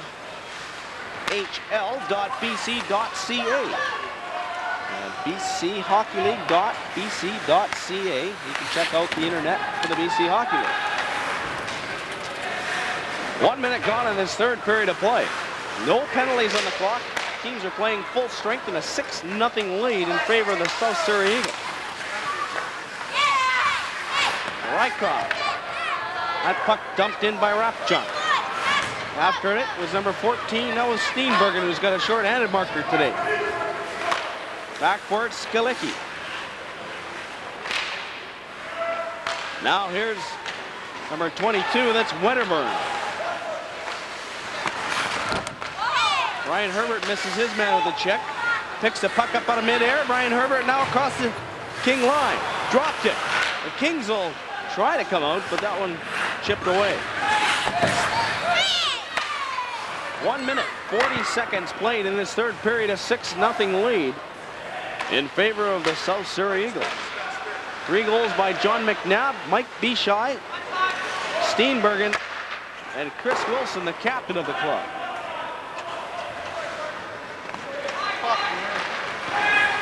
The Kings try a long pass. Laid offside, and the puck into the neutral zone will wave that off. Matt Earhart fires it inside King territory. Back after it is Philip Kluche. One of about 5 players from Quebec in the lineup for the Kings. I guess they don't like the ice back in Quebec. They'd like to come and play in Powell River. Well, it's not like they've had a shortage of it in the last while. Skilicki. That pass intercepted. in the neutral zone. On the right side, good job there by Snyder. And just as good a job by the Eagles to clear it up. That was Vandermeer. Chris Wilson will be called on the offside pass. 2 minutes and 50 seconds into this third period, and the 6-0 South Surrey lead. You know, we watched him as he tried to take that pass. For the youngsters at home, if you're trying to take a pass and they're making a long pass to you, the problem that a lot of youngsters have, or some of the players playing in the BC Hockey League, but not a lot in the BC Hockey League, the problem they have is trying to take a pass, if you keep your stick straight up and down, the puck will not stay. When you're going to take a pass, cup your stick a little bit, bend the top of your stick inside, whether it's a left or right, and the puck will not leave your stick. Tunnicliffe. Puck taken away from him, and back comes Jeff Jones. Jones lost control of it. The Eagles cleared around the boards. Here's Jans. Kept in by Tunnicliffe. In the right corner, Tunnicliffe will go after the loose puck. Throws a body check on Vandermeer, gets the puck. Here's the Eagles, number 18, Mike Bishai. To center ice. Puts it in. Steenbergen can't catch up to it. Bishai comes in to take that one away. Man open at the left point, or the right point. The puck eventually goes back to him. That's Rapchuk. Long shot, blocked in front of the net. Rapchuk picks up the loose puck. In for Steenbergen in the right corner. He'll come out in front of the net. Loose puck is there. Still loose as the Eagles pounce away on it. Bishai had a chance in front, but Shields closed the door. Rapchuk waits for the puck at the right point, gets it. Into the corner. Number 10, Rycroft. Back to Rapchuk, into the corner for Rycroft, where the Kings will take it. Shoot it down the ice. 4 minutes into this third period. 3 goals in the first period, 3 in the second in that South Surrey Eagles 6-0 lead. Vandermeer coast to coast. Oh, and he just failed to get a shot away. He switched the defense, but no shot. Vandermeer gets thrown to the ice behind the play. There'll be no call. And he'll touch, no, he won't touch the puck as he was going to be offside. And now we have a couple of players, and this Rapchuk is going to fight for the Eagles. I believe that's number 39, Schneider. There's actually 32, Jake Ellingson. Ellingson throwing rights at Rapchuk, and there's 2 more players that will hit the shower. Well, Mark Holick, I look over there. Mark Holick's not a happy camper at all. He felt that there should have been a penalty called down in the end zone when he did take the body check. Mark Holick, again, a little bit upset with that. And they come together at center. A little bit, as we said earlier, on frustration. The Kings just want to get out of here, and they'd love to get out with 2 points, but I don't think they got chances of slim and none. They'll send somebody over to serve. That goes on the clock. Those guys got 5 minutes each for fighting and game misconduct. Surrey picked up a bench minor. Rapchuk for Surrey and 32 White. Obviously, somebody must have said, I'm sorry, but I hope you didn't get your Christmas card or whatever they happen to say to Kerry Gregory, because Kerry Gregory took offense to it, and somebody from the Eagles are getting at least a bench penalty for a bench minor. So whether this goes against Mark Holick, something he said towards Terry Gregory or not, I don't know. But either way, Surrey will be down 1 player for 2 minutes. This can't hurt them because right now they're playing very well. And if you look at the way they've been playing all game, Terry, they could play with 3 players out there, 3 against 5, and they would do exceptional. There's Kent Lewis, the coach of the Powell River Kings. He's assisted by Judson Innes as well, his brother, Dean Lewis. And of course, their trainer, Jamie Parsons. One of the guys that don't get the recognition that they deserve. Of course, Mark Holick is the coach of the South Surrey Eagles. John Short, his assistant. Mark O'Neill and Dwayne Curry are the trainers, the assistant trainers to Grinder, Gary Meredith. He's been there forever. That's right, forever and a day. Plus, we're going to have to get Mark to do a little bit of legwork because I had a gentleman come up to us between periods and ask us here where a gentleman is that used to play for the Langley Thunder by the name of Jeff Antonovich. They would like to know where he is right now, so maybe we'll get Mark Jones to do a little bit of legwork for us and see what he can find out. Jeff Antonovich. To Powell River's number 32, Jake Ellingson, and to the Eagles number 21, Trevor Rapchuk. 5 minutes each for fighting and each a game misconduct. Additional penalty to the Surrey Eagles, a bench minor being served by number 20, Matt Earhart. Time of the penalties, 4:28. So a power play. The Powell River Paper Kings. And they are 0 for 4 in their power play. yet to score a goal in today's hockey game. Their 5th opportunity right now. The Eagles are 3 for 5 on their power play, and that has been partially the difference in this hockey game. Specialty teams definitely has been that difference. Well, the key for the success for the teams right now is the specialty units right now. They're playing very, very well. As you said, 3 for 5. You can't argue with that. 60% average going in. Very good. Very commendable right there. And again, just sheer frustration on the part of the Kings. They look like they're trying to take as much as they can, but they're not doing as well as they wanted.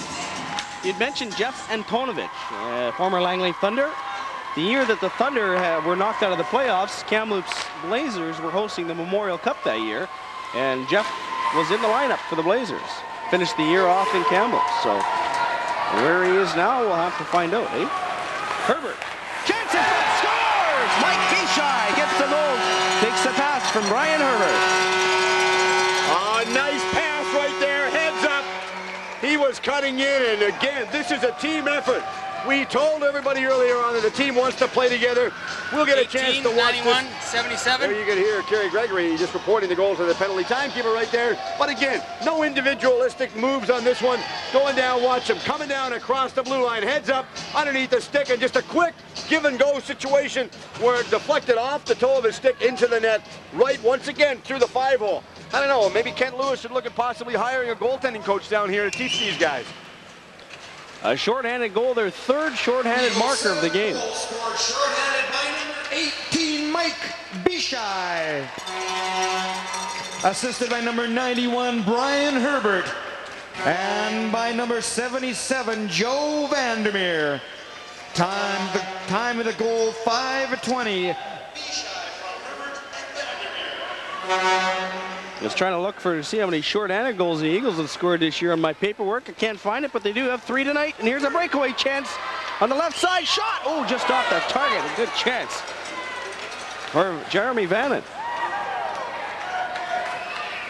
Vannon out there with Steenbergen to kill the final 25 seconds in this penalty. 13:55 left in the 3rd period. 7-0 in favor of Surrey. South Surrey Eagles. Being slapped on the wrist as I mentioned Surrey. It says South Surrey. You're lucky you corrected that. Cliff was coming over to the door here. Skalicki back to the neutral zone. A penalty now over out of the boxes. Earhart gets an elbow up. Almost made a trip back in, but well, that'd have been a funny story. Steps out, elbows a guy, and turns around and goes back in. Here's Vandermeer, who's got, count them, 1, 2, 3 points officially. Should be credited with 4, but officially he's got 3 tonight. Bishai with a goal and 2 goals and 2 helpers. Vandermeer. I don't know if you can give as we have a penalty coming up. It's going to be a cross-check against Powell River. And I was going to say, I don't know if you can give a player of the game award to a player that's been ejected. I don't know if there's a ruling on that, Steve. No, there's not a ruling. This isn't that unwritten rule about Terry where, yeah, you could have set the penalty right there. You know, that would not be too much of a problem. But, you know, the league is really supplying a solid brand of hockey out here.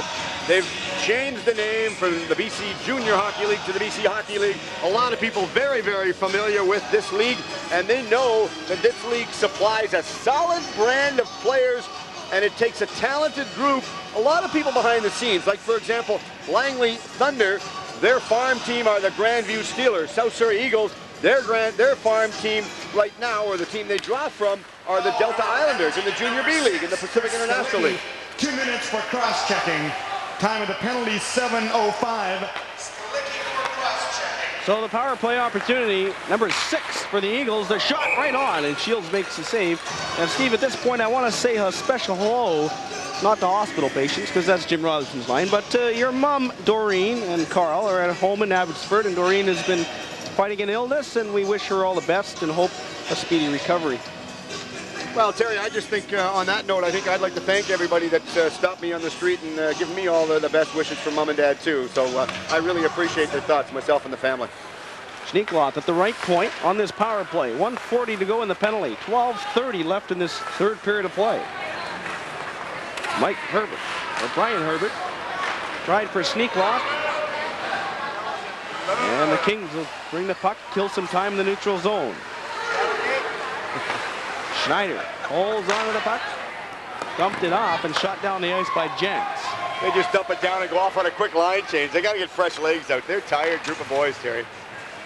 1:15 left in the penalty.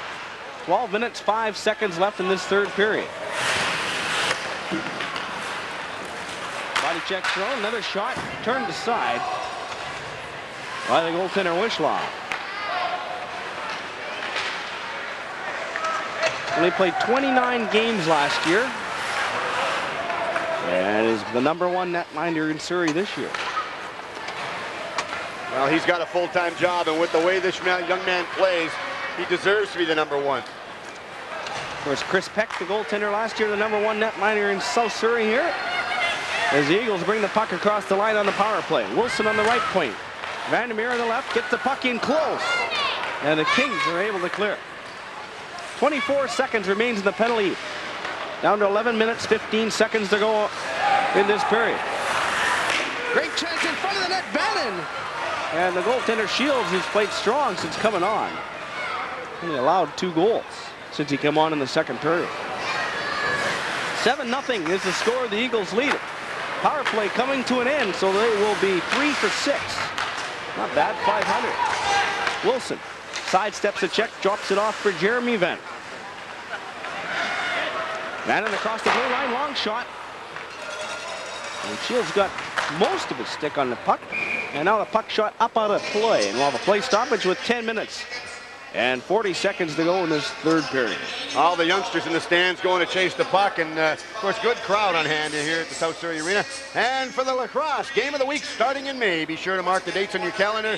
It's going to be an awful lot of fun. Yourself and Dave Evans will probably be doing it again this year, Terry. I know it was an awful lot of fun, enjoyable watching you two do it last year.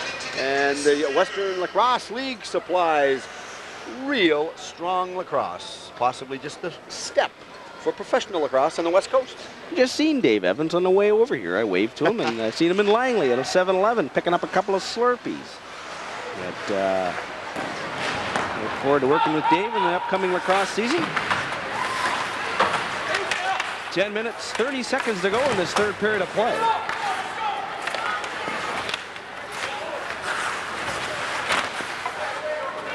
Somebody's got to win this puck here, Steve. 5-on-5, full strength, both clubs right now. There's a shot. Good save by the goaltender Shields. Turned aside. Grabowski. That one kept in by the Eagles. Into the corner, Herbert. Behind the net for Wedderburn, and he couldn't pick it up. Just the halfway point of this third period. 7-0 in an icing call. 9:52 now on the clock. If you're just joining us, you're watching Rogers Community Television, a live sports production here from the South Surrey Arena. I'm Terry Murray, along with Steve Erickson, Mark Jones, Jim Reese, Dave Dick, and the rest of our Rogers sports crew, bringing you this BC Hockey League game, the South Surrey Eagles and the Powell River Kings. You know, earlier on, Terry, we were talking about the youngsters here had a chance to get down to the NHL Pinnacle Fantasy Camp down at the Coliseum earlier. And boy, a lot of youngsters were really entertained by the All-Star event that was in town.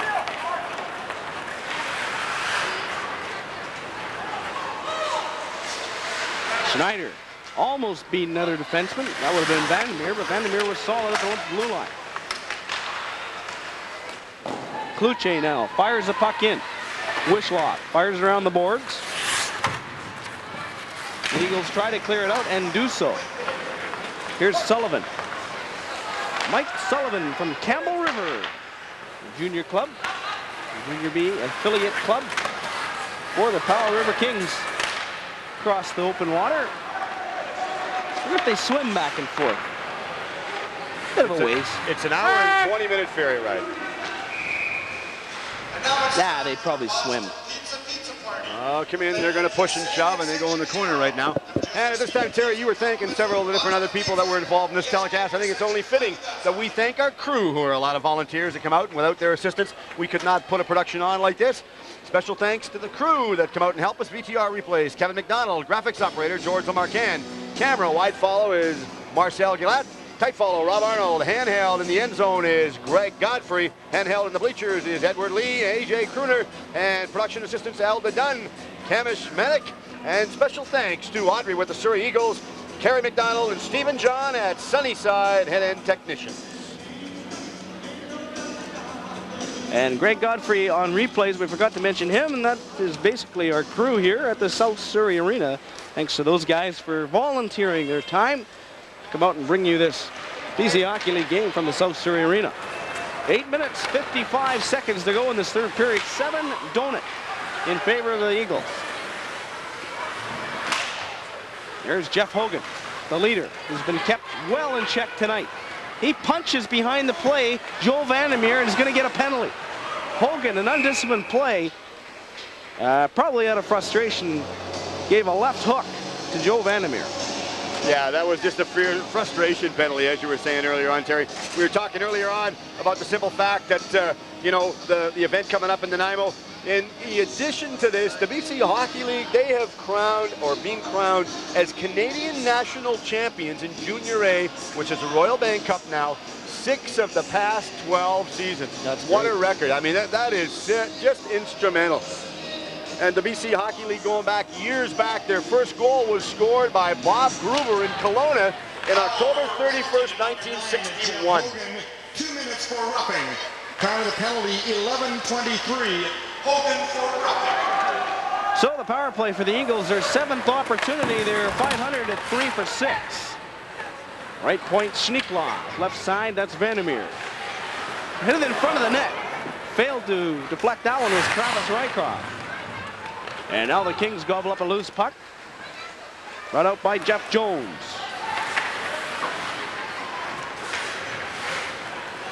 Here's Chris Wilson. Checked there by Sullivan. And shot back inside Eagle territory. 7 minutes, 50 seconds left in this third period. 1:15 left in the penalty. Chris Wilson now has trouble with it. Turning in his own end. Neatly puts a pass up to the center ice area for Vannon. Kings are able to clear it into the neutral zone. Now here's Schneeklaw. Slows things down, puts a pass right on the stick of the King defender. And Owens fires it down the ice. Granley now with some speed. Shot! Good save there by Shields, and there was room over there, and Granley was doing a good job trying to get that shot towards that open net. Brad Granley holds onto the puck with 30 seconds remaining in the penalty. Schneeklaw fires it inside King territory. Back after it. Owens will get to it. Can he clear it? And yes, he does. 6 minutes, 55 seconds to go in the third period. So look at some of our spectators and the play in Eagle territory.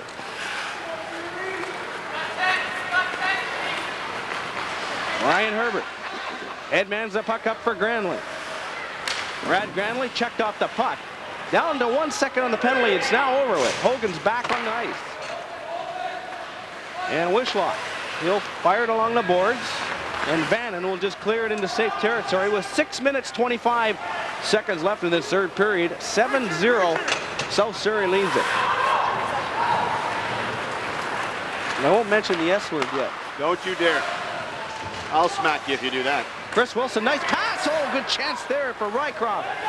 And Rycroft had to go off the back of the skate. And Powell River holding the Eagles at check in this third period thus far, just giving up 1 goal.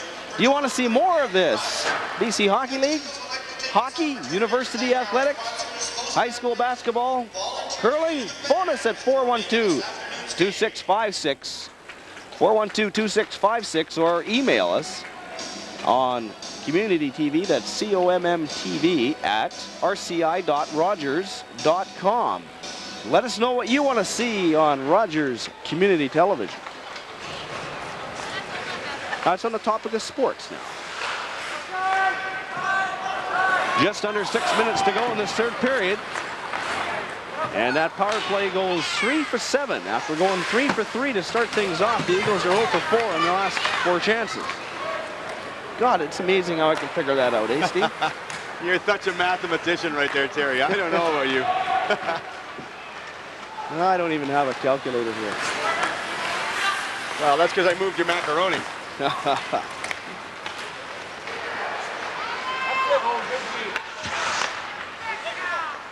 5 minutes, 20 seconds as the Kings take over. Schneider got room, takes a weak shot, gets the rebound back into the corner.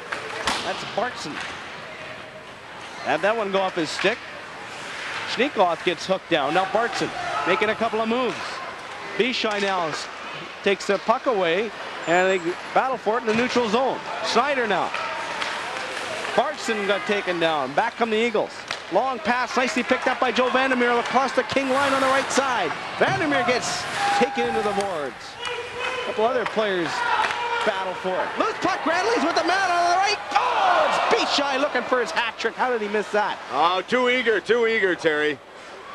And that puck shot up out of play, and we'll have a play stoppage with 4 minutes, 37 seconds to go in its third period, and a 7-0 lead for the South Surrey Eagles. Have to get a look at that pass right there because he missed the pass. A little bit too eager. It was pass, and I was under the impression, Terry, watching from our vantage point, it was a nice pass. Wasn't rushed. Watch this going in. Heads up. Look, give it over right there. No, he was in a bit of a hurry. Just tried to get it away and shoot it away real quick. Ice surface, Terry, we were talking about the ice size and the rink, how it has to work to Surrey's advantage. It's 15 feet wider. It's 100 by 200. And most rinks, as you know, Terry, are 200 by 85. Yeah, that's Olympic size, 100 by 200, and that's what that South Surrey Arena is so special about. Is that bigger ice surface. I still say behind the net is the largest I've seen anywhere in Langley at the Civic Center. There's got to be 10 feet back there once the net's in place.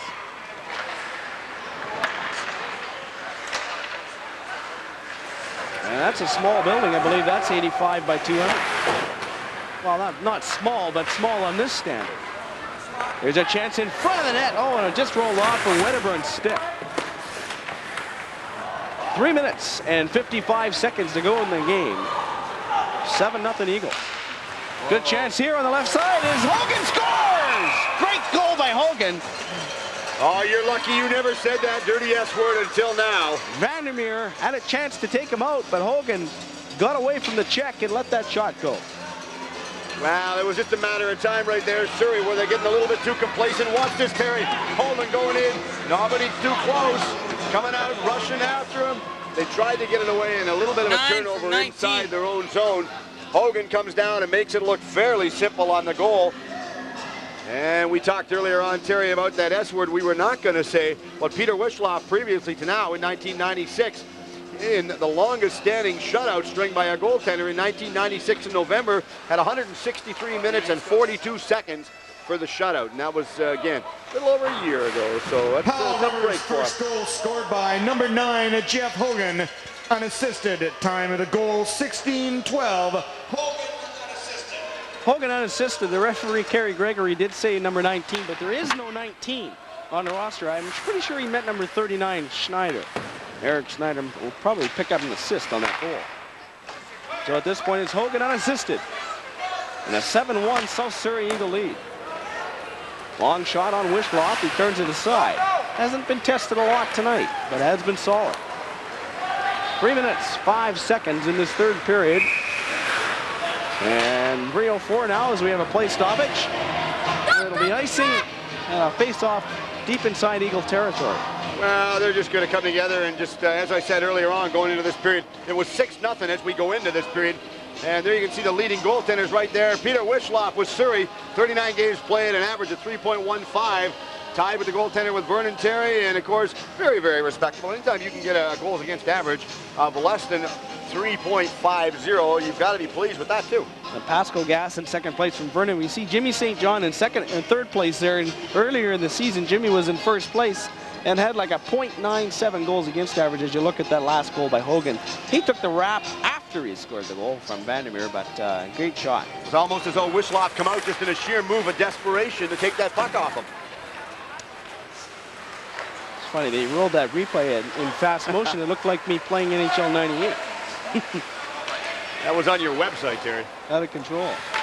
Vandermeer now. Sets up behind his net. Vandermeer up for Granley. Granley tried to get it for Wedderburn, couldn't hold on to it. The Kings now holding to the Eagles to 1-1 as they got a penalty coming up, a hooking call to the Eagles, and the Eagles will go short-handed. Well, we're going to have a high sticking penalty called going against them, and you know, tough break for them, but well, you'll take the good with the bad, no doubt, and they've got a strong power play or a penalty killing situation, as we saw earlier on, Terry. They'll come out very, very respectable. Of course, upcoming games here in South Surrey. Victoria is in South Surrey here on Friday the 6th of February at 7:30 game time. There was a high stick. Was it up? Yes, it was. Just like a fishing line. Hook, line, and sinker. He got him. 2 minutes, 30 seconds to go in this third. 6 goals is the difference. The Eagles with a 7-1 lead. And of course, our next telecast will be February the 19th from the Langley Civic Center, where Surrey travels to Langley, and we'll be doing that telecast show on February the 22nd at 3 in the afternoon. 2 minutes for high sticking. Time of the penalty, 17:30. Schneekloth for high sticking.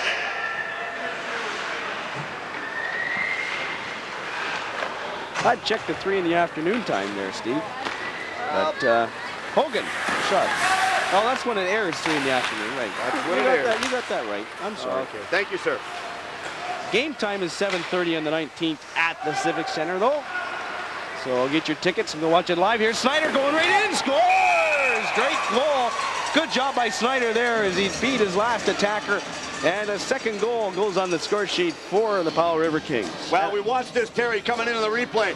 They're allowing him to walk in uncontested right now. Going wide, haul him down right there. They let him walk in all by themselves. Right now, they're leading the third period goals 2-1. I said if they were going to do something, they had to come out and at least win the third period. They're trying to do that. And as we do this telecast today, live broadcast. Yeah, on I asked Terry, them, but they're taking their time. They're a live broadcast on February the 1st today. We should remind everybody also the on the last play, we got 20 game Blues. is Got a Sunday, slashing March 2 minutes. the 1st. South Surrey is in Langley at 2 in the afternoon. That's the last league game before playoffs. The goal, not 7 and 9, 4 and 9. You can see Kerry Gregory over talking the penalty timekeepers to let them know what's going on. Yep. I'll get that assist in a second. He's just not agreeing with me right now. Owens and Hogan get the assist on this last goal by Snyder. So Hogan picks up his second point of the night. And 1:54 to go in this game. And the Eagles also pick up a slashing penalty there. And they are still shorthanded. So the Kings now 1 for 7. Or 1 for 6 on their power play. Will get their 7th opportunity now. Heads up. That puck comes up out of play. Well, again, as long as no one got hurt, it's okay.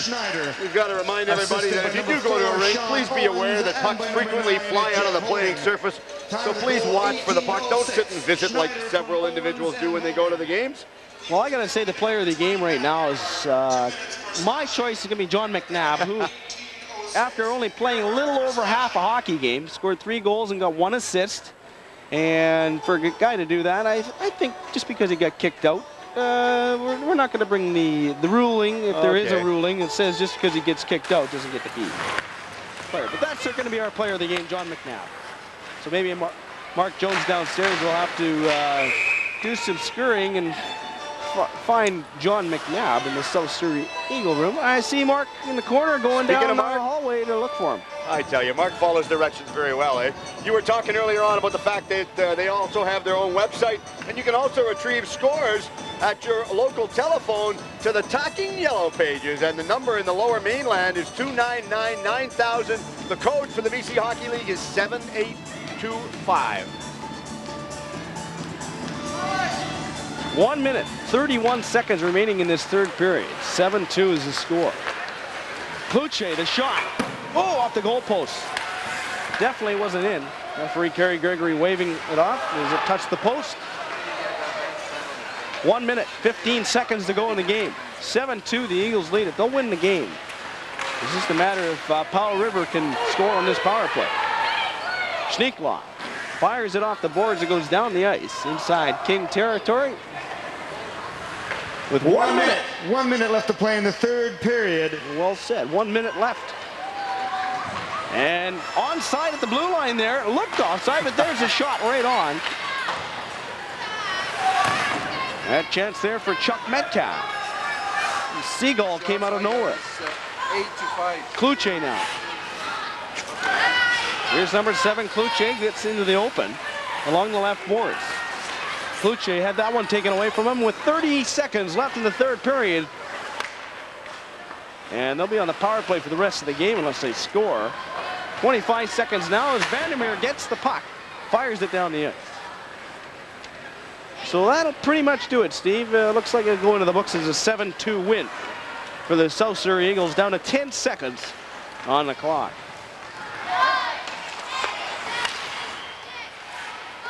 And 5 seconds now. Now, this is where it gets interesting. You've just got to watch him at the end and see what happens. This is where the officials have to stay on top of them to make sure there's not any extra garbage, because they come to play. They've had a good game right there, despite the fact that the Kings played a little bit lackadaisical. They've not possibly come into this running out of gas. They couldn't really take it to them, Terry. Yeah, we mentioned 3 games in less than 48 hours really helped